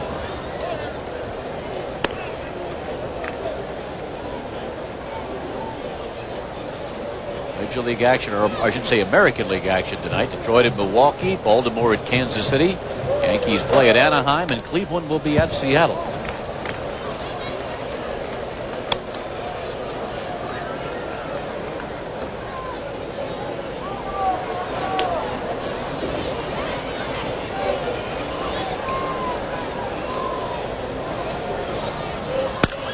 Ground ball right side. Nice big room service hop for Spezio over to Giampi, and that retires the side. Sox get 1 on Bo Vaughn's 27th home run of the year. They trail though by 9 after 5.5.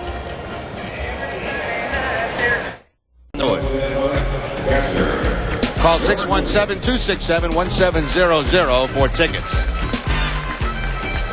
New pitcher for the Red Sox is Oakland bats here in the 6th inning. Mark Brandenburg, the 3rd Red Sox hurler of the afternoon. Brandenburg was in game 1 yesterday. Pitched an inning and 1/3 of scoreless baseball, allowing 1 hit and 1 walk in that outing.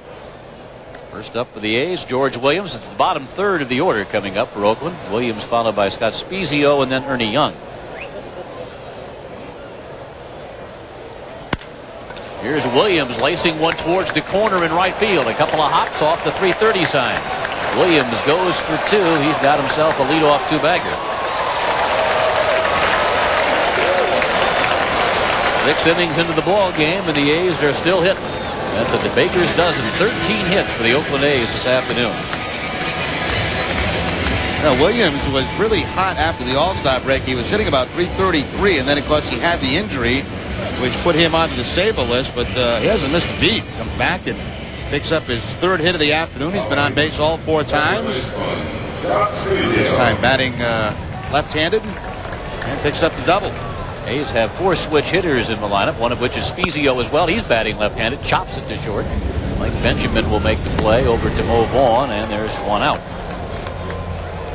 Omar Garcia-Parra started the ball game for the Red Sox at shortstop. Extended his hitting streak with a leadoff triple in the 1st inning, his 10th triple of the year. We're told now that Nomar is the first Red Sox player to have 10 or more doubles, triples, home runs since Jim Rice in 1978. Nomar is also the first Red Sox player to have 10 or more doubles, triples, home runs, and stolen bases since Jackie Jensen in 1956. far doesn't talk much about numbers. Boy, he's piling up some very impressive ones as early young. Rounds out to Mike Benjamin again at short.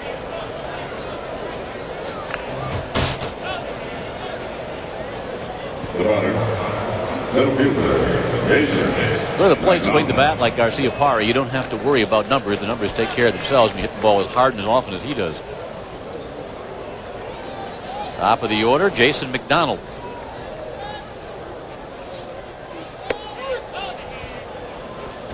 McDonald has bounced back to the mound, walked, hit a home run, and popped up to Jeff Fry at second base.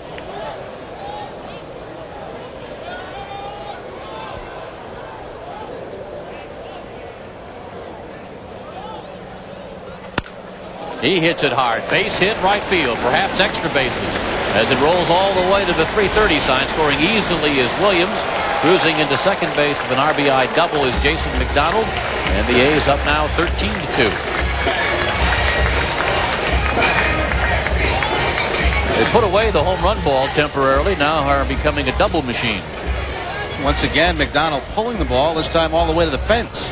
Down that right field line. He's got a couple of hits on the afternoon, the home run, and now the double, 2 RBI. He now has 9 on the season to go along with the 4 home runs.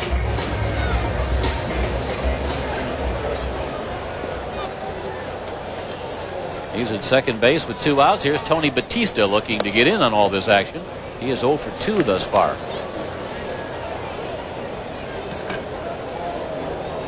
Mark Brandenburg, third pitcher, employed by Jimmy Williams. Steve Avery went 2+ as a starter. Kerry Lacy.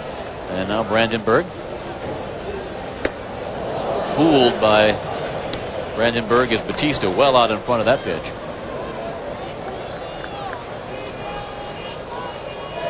Third time that Batista has been up with the A's this season. He was on the opening day roster. Only hit 106 in 29 games. Back to Edmonton. Hit 205 the second time around.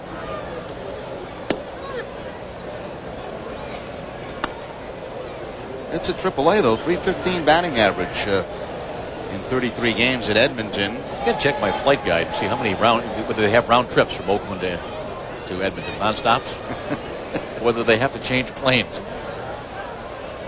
Don't forget now, you can check San Francisco too. That's right. Ground ball here, flagged down at third base by Valentin. His throw to Mo Vaughn in time to get Batista, and that will retire beside. 1 run on 2 hits, a pair of doubles for the A's in the 6th inning. They've got a 13-3 lead here at the end of 6th inning.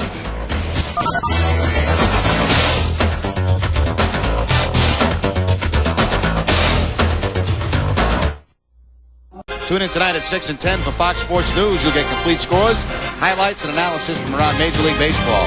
Plus a whole lot more. That's Fox Sports News tonight at 6 and 10 live on NESN. Andrew Lorraine takes a 10-run lead here into the top of the 7th inning. Troy O'Leary leads it off. Checking that flight guide, Jerry. There are no non-stops between San Francisco and Edmonton, believe it or not. Delta's the only one that goes. There's only 2 flights daily. There's no snacks, breakfast, or anything served now. What type of carrier is it? 727 stretch. 1 stop on the 1040 flight, 2 stops if you fly at 6:05. So you want to get sent out early so you can get that first flight. You only have to have 1 stop. One of those places you cannot get there from here.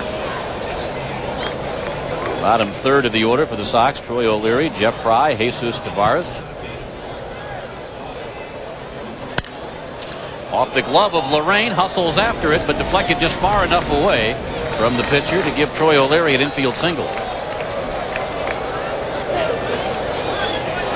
O'Leary had a big day yesterday in the doubleheader. Was 5 for 9. And he'll pick up his first hit of the afternoon. Now 1 for 2. He had that sacrifice fly back in the 4th inning. Take him any way you can get him, right off the glove of Lorraine. And by the time he chases it down, O'Leary has his base hit. Average went up to 322 after the doubleheader yesterday for O'Leary. Batter is Jeff Fry. 1 ball, no strikes.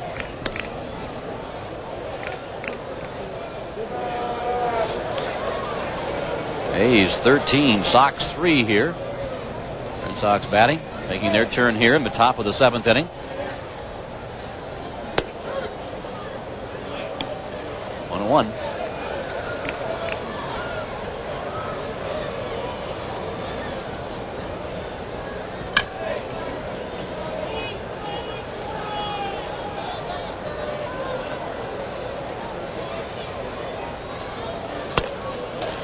2 balls and a strike on Fry. Fry has struck out. That was in the second inning, and then fouled to the catcher Williams in the fourth.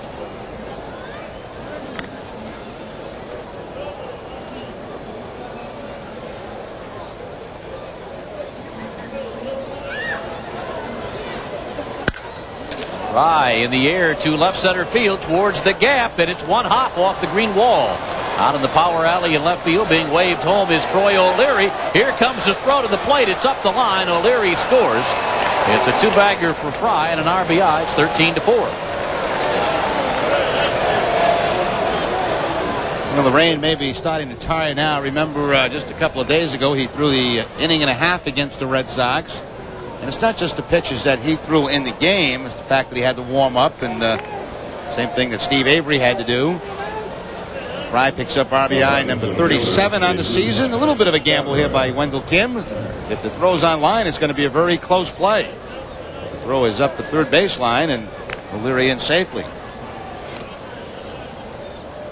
John Johnstone loosening up for the Athletics as the Cluckies. They're back around that dugout again this afternoon. Bob Cluck out to the pitcher's mound. Believe it or not, this is the first time that Bob has been out here today. He about wore a path there in the doubleheader last night. There are the Cluckies. Bob Cluck fan club. While Bob chats there with young Andrew Lorraine, we'll take a break and head back to our Nesson studio and call in Bob Rogers. Bob?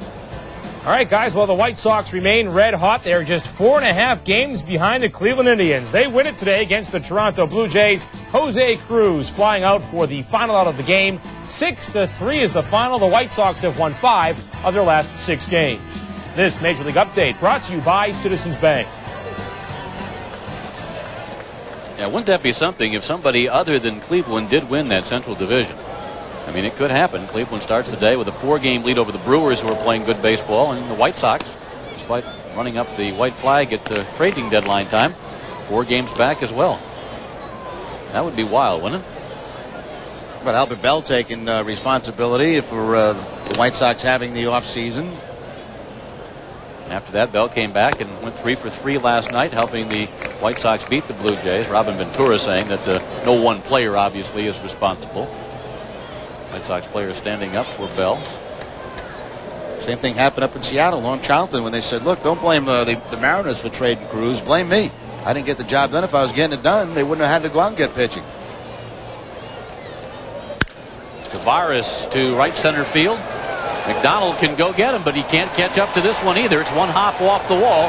Rounding third and heading in is Jeff Fry. And it's a 2-base hit for Jesus Tavares. He's got a couple of hits today. 13-5.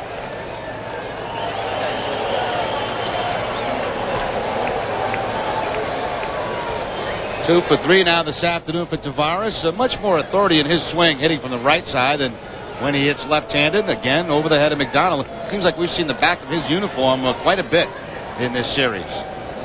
And that's going to bring out Harwood of the dugout. That's going to be the afternoon for Lorraine. Ball goes out to the bullpen. We'll take a break here from the Collesium. We're back with more baseball action from the West Coast right after this.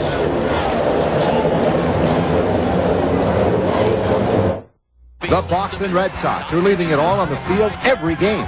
Darren Bragg's tracking down fly balls, and Aaron Seeley's getting it done on the mound. Bring your company, group, or family to friendly Fenway and check out the Red Sox.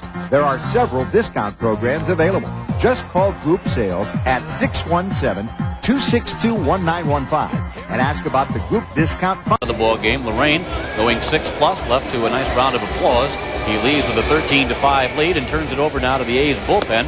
First up is John Johnstone. Pitched 4 times since being with the A's. He was claimed on waivers from the San Francisco Giants. That was on August the 7th. Spent most of the year at Phoenix in AAA, where he had 38 games for Phoenix and 24 saves. He was their closer. Only 10 games with the Giants this season. And big strikeout numbers in his minor league career. Had 30 strikeouts at Phoenix in 38 innings. And so far at the major league level, he has 3 strikeouts in 4 1/3 innings to go along with 5 walks.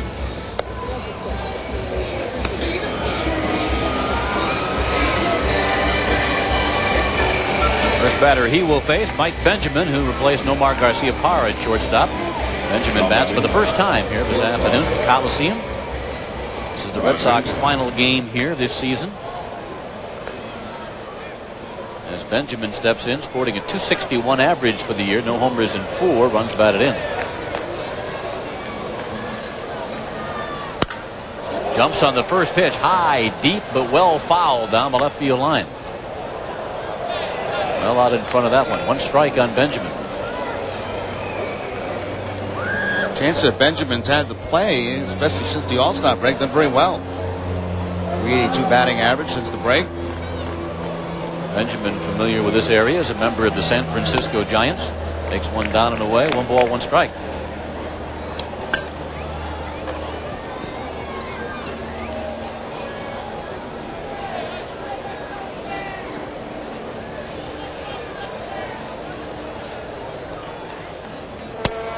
Benjamin was first up with San Francisco in 1989, stayed through the 1995 season.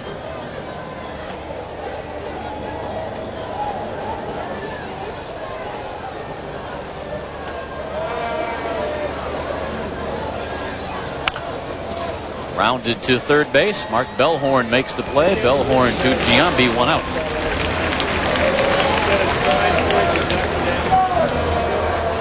Real disappointing. Now batting, third baseman. Tavares holding at second base. Tavares at second with 1 out. 2 runs in for the Red Sox here in the 7th inning. John Valentin comes to the plate. John trying to extend a 10-game hitting streak. He's 0 for 2 plus a sac fly so far.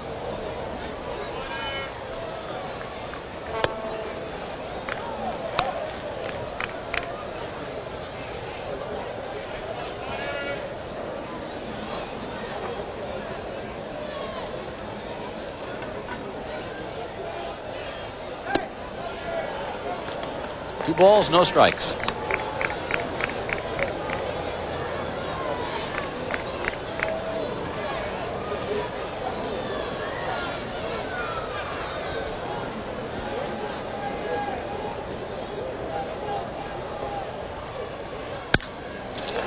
Jumps on the 2-0 pitch, laces a line drive, base hit to left center field. Tavares scooting around from third. Valentin picks up an RBI, 13-6 now. John has hit safely in 11 straight games. Well, peck away. You never know what might happen in this ball game. But Red Sox quickly back in it. 13-6 as Valentin picks up the base hit. RBI number 68 on the season. This will also extend his hitting streak to 11 games.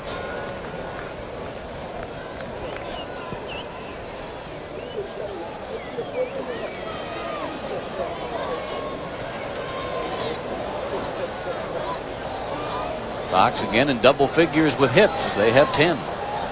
Mo Vaughn takes one up eye level. 1 ball, no strikes. Vaughn hit his 27th home run of the season, leading off last inning.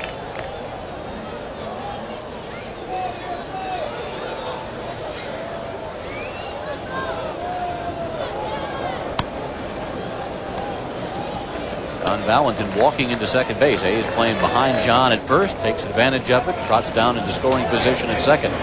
Now they got to move that third baseman closer to third base in case Valentin took off again from where he was at shortstop. Via foot race between Valentin and Bellhorn.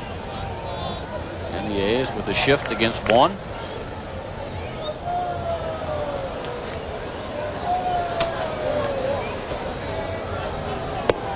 Down low.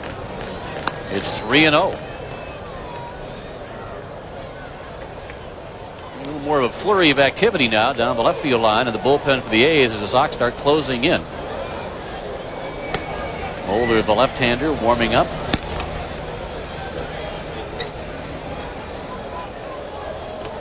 Rio pitch to Mo Vaughn, taking all the way for a called strike. And things spinning around in the Red Sox dugout as Bragg has come out on deck to hit for Malave. So they have not packed it in yet in this game.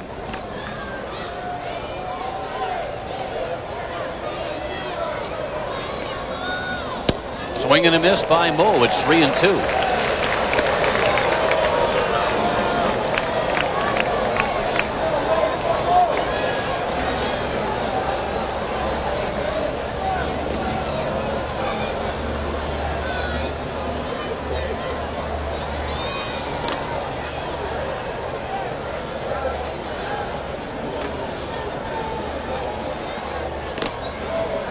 Payoff pitch to Vaughn. Swing and a miss. Struck him out.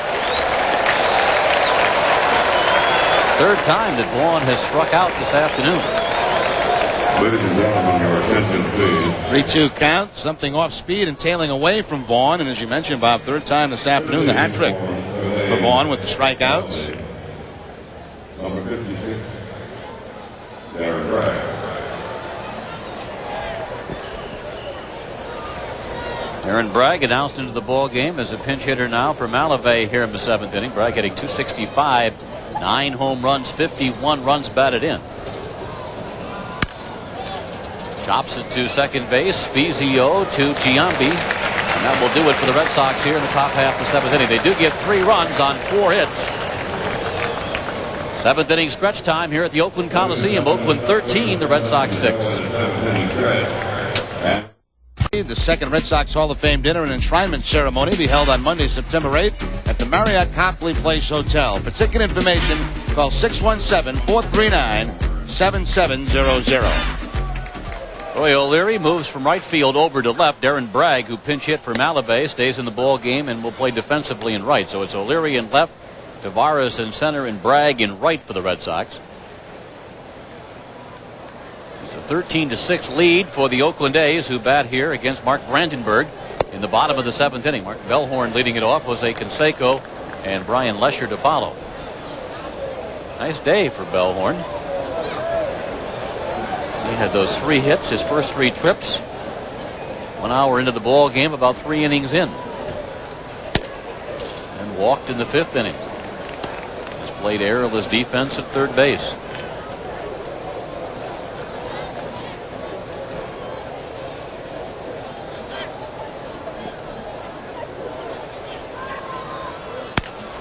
Turns on this one, and Bellhorn has a 4-hit day. He's off the 7th inning for Oakland with a single to right. Now maybe it's something he's wanted to do all along. Hit third, and he's making a statement this afternoon. 4 for 4 on base 5 times. Has the home run. These kind of games you kind of wish would go on forever for a guy like Bellhorn. You know, you can feel it. You get 4 for 4. You feel like you're going to get 10 for 10 if you get up 10 times in a game like this. You hate to see the day end. Pretty good day going for Jose Canseco as well. Brandenburg missing at the knees. 1 ball, no strikes.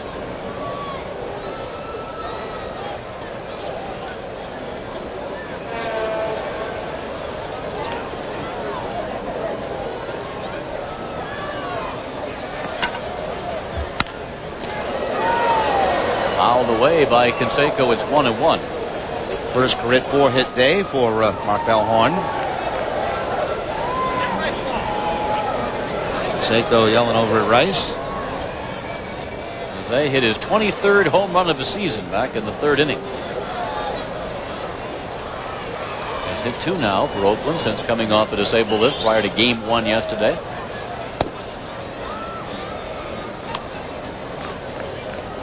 And a 3-run homer off Tim Wakefield in Game 1 yesterday.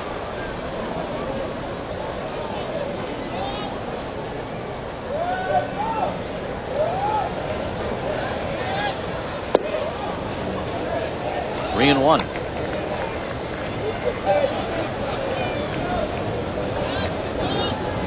Bellhorn at first base with a leadoff single.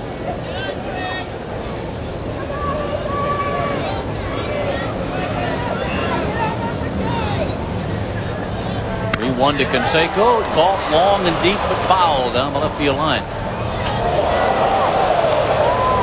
Hit a long way, but obviously well out in front of that one. Canseco has taken up golf over the last couple of seasons, and it's pretty evident in this swing here. Ball was down and in. Was that a 2-iron bomb? I think so. Swing as hard as you can and knock off some yardage. Hooked it a little bit.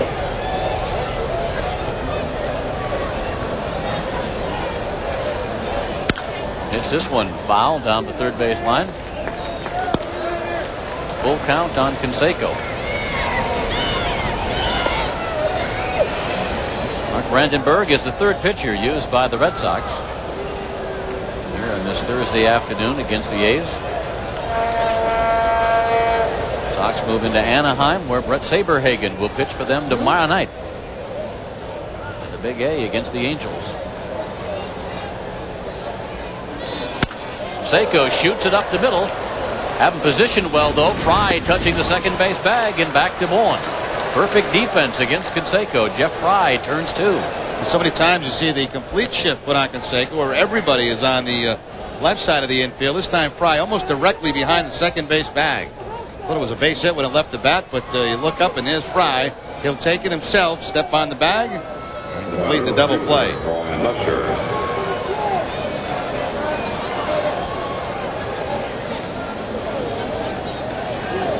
Base is empty. Brian Lesher looks at ball one.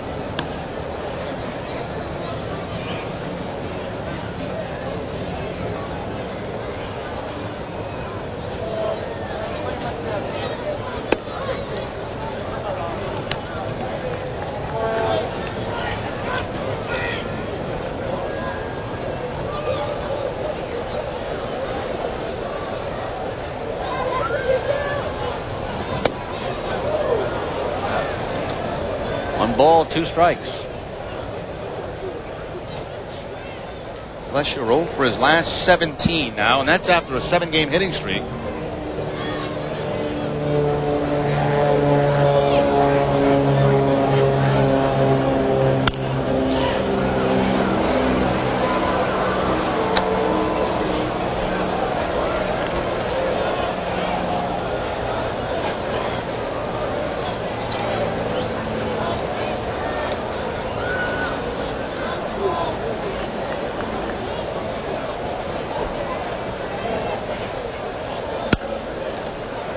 Fouled away again. And back into the mezzanine. Still 1 ball, 2 strikes.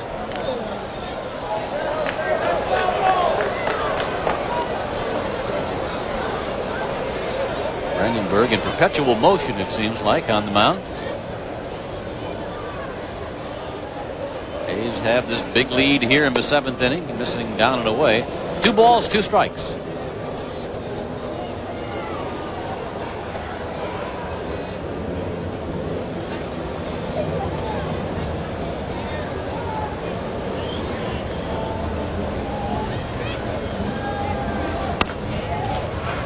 Fly ball, shallow left field. Backing up actually is the shortstop Benjamin to make the play, and that retires the side.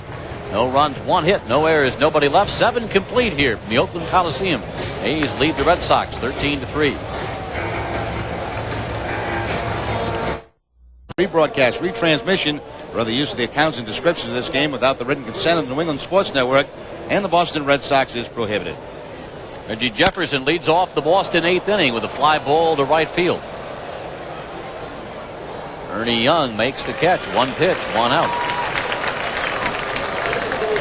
It's hard to believe, Bob, but it's possible that this could be the last time we visit Oakland and for 4 years if the radical realignment goes through. So-called 16-14 plan.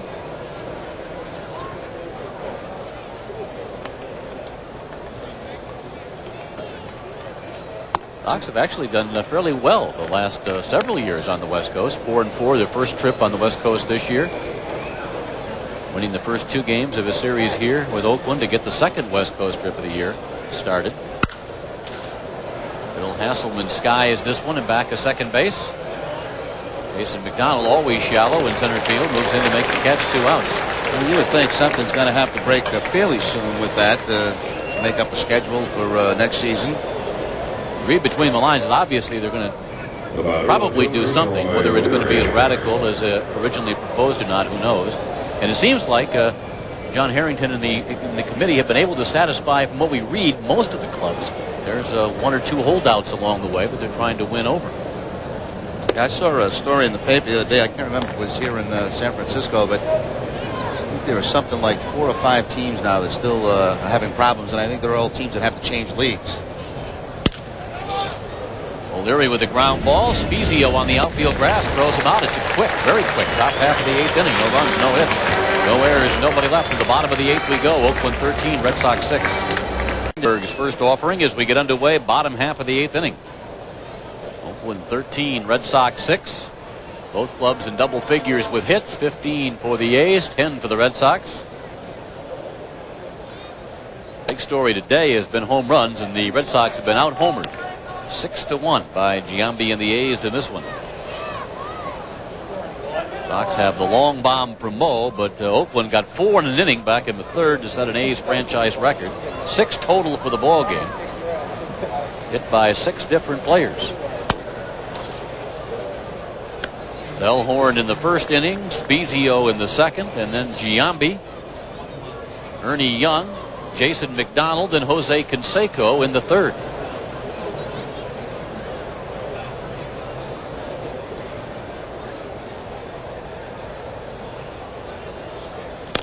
Giambi fouls it away. 11,570 on hand for the Thursday matinee here at the Collesium. About the same as last night, isn't it? Looks like more a bigger crowd here this afternoon, though, than it was for the doubleheader.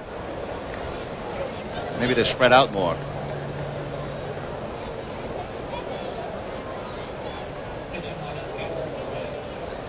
Brandenburg said, here's the 2-2 pitch now to Giambi. And the A's now have 16 hits on the day, including 3 by Jason Giambi. Well, Giambi trying to put an end to that second half slump that he's been in for the last 2 years after the All-Star break that you mentioned last night. He has really struggled. Almost a 100-point difference in the batting average. But this afternoon, 3 hits, including the home run. Giambi has 3 hits. Bellhorn has 4. George Williams at the plate here has a 3-hit day going.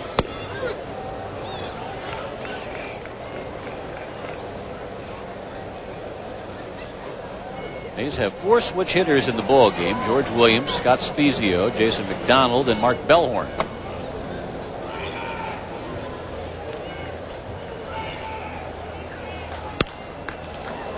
Foul back. It's 0-2.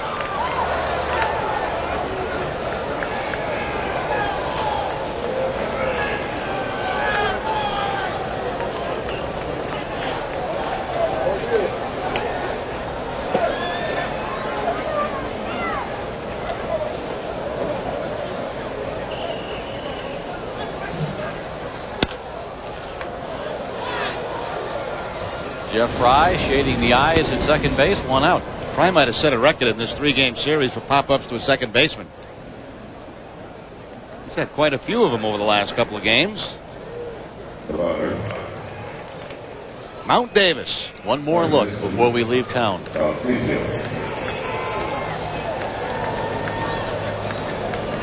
Used to be such a pretty view out there as you look at the hills at East Bay. Now you look at Mount Davis at the football seats. As Scott Spezio takes ball 1.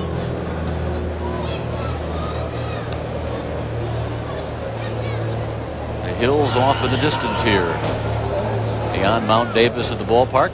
Just over those hills, too. It's about 20 degrees warmer usually than it is here in Oakland.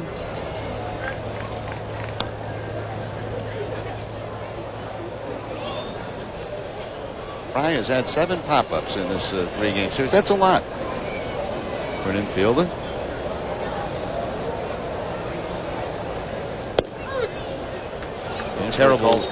Terrible fires of a few years back, if you might remember, over in just over those hills and the drought season. Reggie Jackson's house involved, maybe in some of those. I think it was in one of them. They've had a number of fires over there, I know. Brandenburg, the pitcher, coming after this one. But Mo Vaughn not able to make the play right at the dugout, and then Mo goes down the stairs. I think Brandenburg probably had the best chance at it. I do too.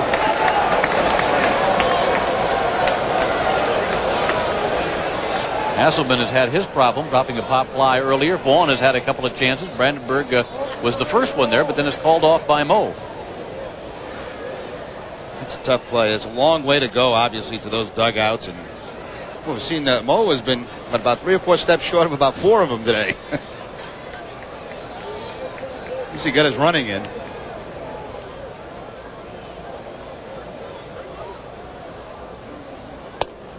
Full count now on Scott Spezio. A's have Giambi at first with one out here in the bottom of the 8th inning. They lead the Red Sox 13-6.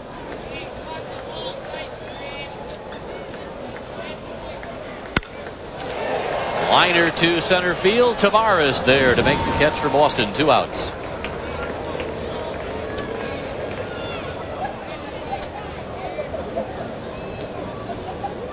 Spezio out on a line drive to Tavares in center. Here comes Ernie Young. Right fielder, Ernie Young. Would seem strange if the Red Sox do not make the 2 pilgrimages to the West Coast every year now, but you missed the long flights. Base hit here to center field by Young. His second hit of the ball game. As Jason Giambi stops at second base.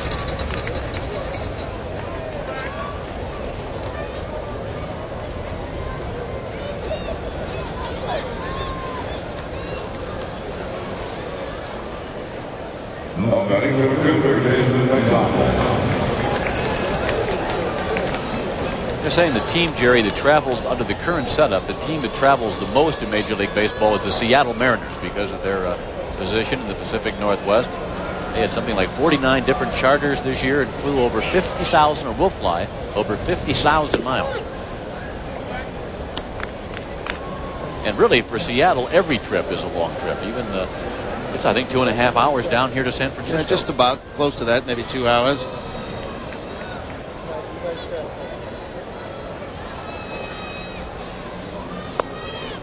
Down low. 1 ball, 1 strike. The count on Jason McDonald.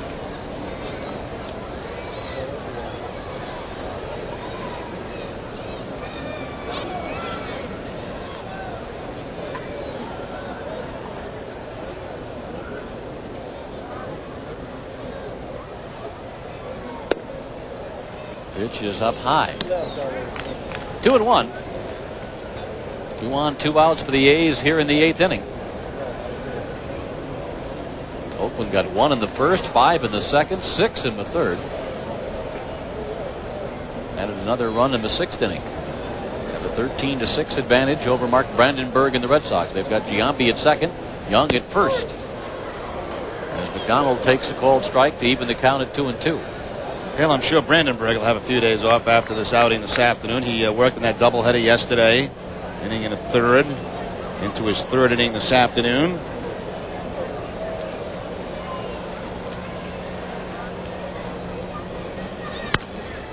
Foul fly. That'll be safely back in the seats. Ball goes one way, and the bat went over toward the Red Sox dugout.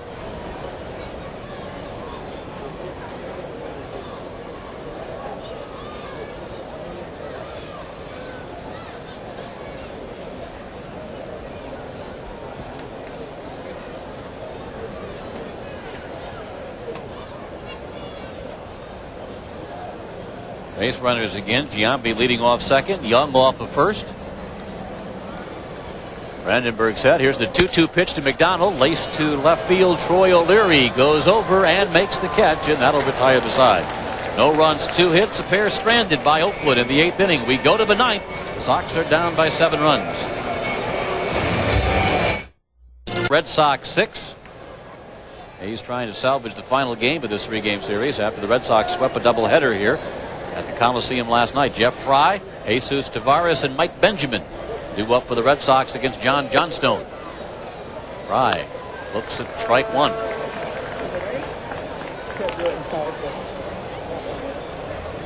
Fry has a double for 3 plus an RBI on the scorecard today. Count is even at a ball and a strike.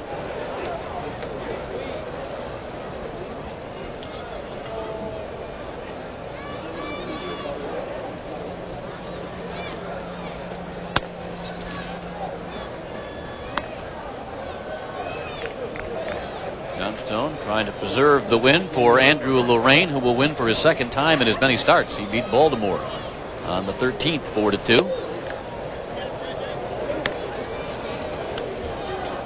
Actually did what he had to do in the game today. He got the big lead early. He went out through strikes. Made the Red Sox swing the bat. The Red Sox made a push on him for a couple of innings. Fry sends the 3-1 pitch high and foul down the left field line. Oops. Full count on Jeff Fry, leading off the 9th inning for the Red Sox.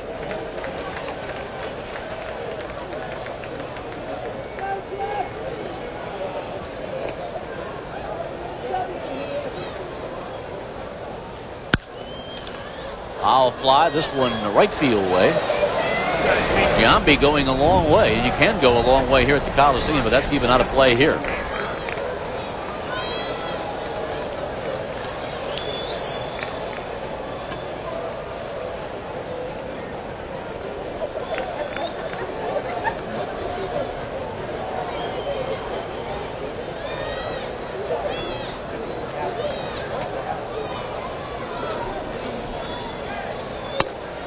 Up high, ball 4. Red Sox get their leadoff man on. That's the first walk. That's my scorecard. I missed one along the way someplace. Issued by Oakland pitching this afternoon. You are correct, Mr. Play-by-Play man. That's the first walk. Mike Moeller loosening up in the bullpen for the A's just in case. Second time he's been up this afternoon. Jesus Tavares bats, takes ball 1. Do you have business cards printed up? You know, Jerry Remy, analyst? No, oh, no. Little Nesson cards? I can't even get a credit card in Nesson, never mind a business card. 2 balls, no strikes. This is being a visit from Williams out to talk with Johnstone. Everybody goes to check out in the morning. They all have their nice, flashy Nesson credit cards. They give them, thank you, Mr. Kurtz. And, I get down there and it's my own personal account. That's the big boss is here, the Nesson chief, Bob Whitelaw. He doesn't have a Nesson card. He uses his own card. We are the only 2. Everybody else has one. But he does take a Lincoln back and forth to the ballpark every day. It's downloaded Tavares, and it's 3 balls and no strikes. Obviously not what you want to see from an Oakland point of view here. Red Sox just need base runners, and they already have one courtesy of the base on balls, and now Tavares has run the count 3-0, and he's aboard with the free ticket. Well, I knew we'd see Art Howe one more time before we left Oakland this year, and he's going to go to that bullpen and bring in the left-hander. Mike Moeller making his way into the ball game. Fry and Tavares both have walked to open the 9th inning. That will be all for John Johnstone, who had been cruising along here until the 9th. Walks to Fry and Tavares. Of course, an early exit by Johnstone. We will take a break, and we're back with more from the West Coast. More baseball for you right after this. The ultimate.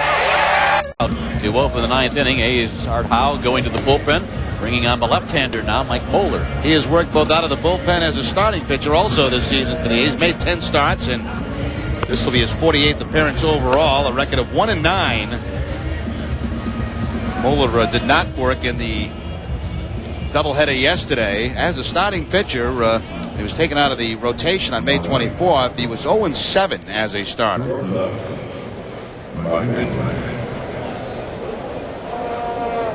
Here's Mike Benjamin.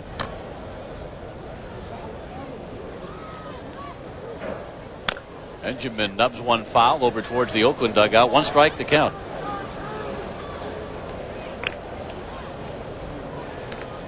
Benjamin came on about halfway through the ball game, giving Nomar Garcia-Parra half a day off. Garcia-Parra earlier extending his hitting streak to 23 straight. Rounds this one foul past Wendell Kim at third base. Quickly the count runs to 0-2.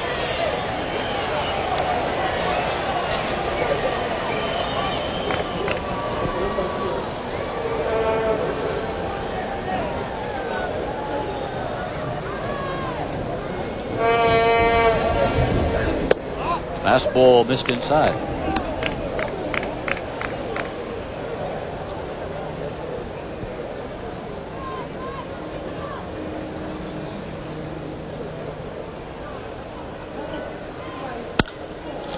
Fly ball, right center field. Jason McDonald, who seems all over that outfield, runs it down in right center. First out of the inning.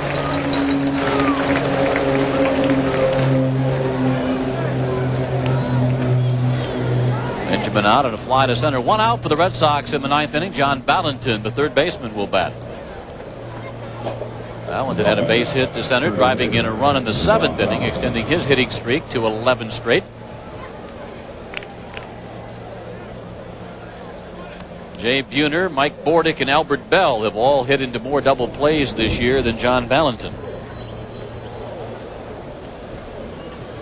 Buhner has hit into 20, Bordick and Bell 19 aside.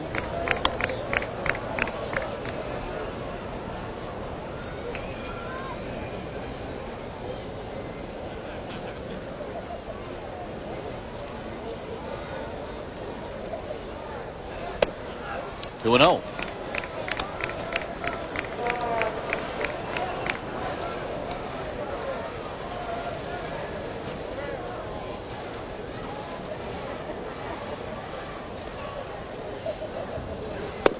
There's a strike. Caught a piece of the outside corner. 2-1 the count on John Valentin. Valentin now with 150 hits on the season. He's fourth in the league behind Garcia Parra. Rusty Greer has 153. And Derek Jeter of the Yankees 152. John pulls this one foul down the third baseline. Ron Rodriguez, who was leading for a while, no more past him. Rodriguez really struggling. He's at 147. He's been down in the 140s for quite some time.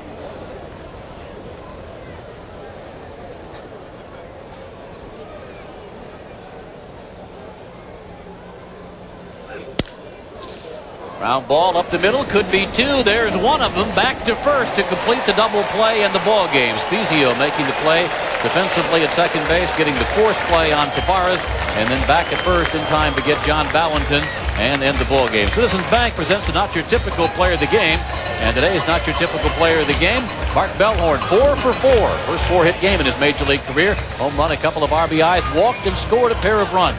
This Not Your Typical Player of the Game has been brought to you by Citizens Bank, not your typical bank. And the mobile play of the game, the 4 home runs, a new Oakland franchise record. 4 home runs in one inning. The first one to Giambi. That's a solo home run. Then a 2-run homer by Young. A solo home run by McDonald, his 4th of the season.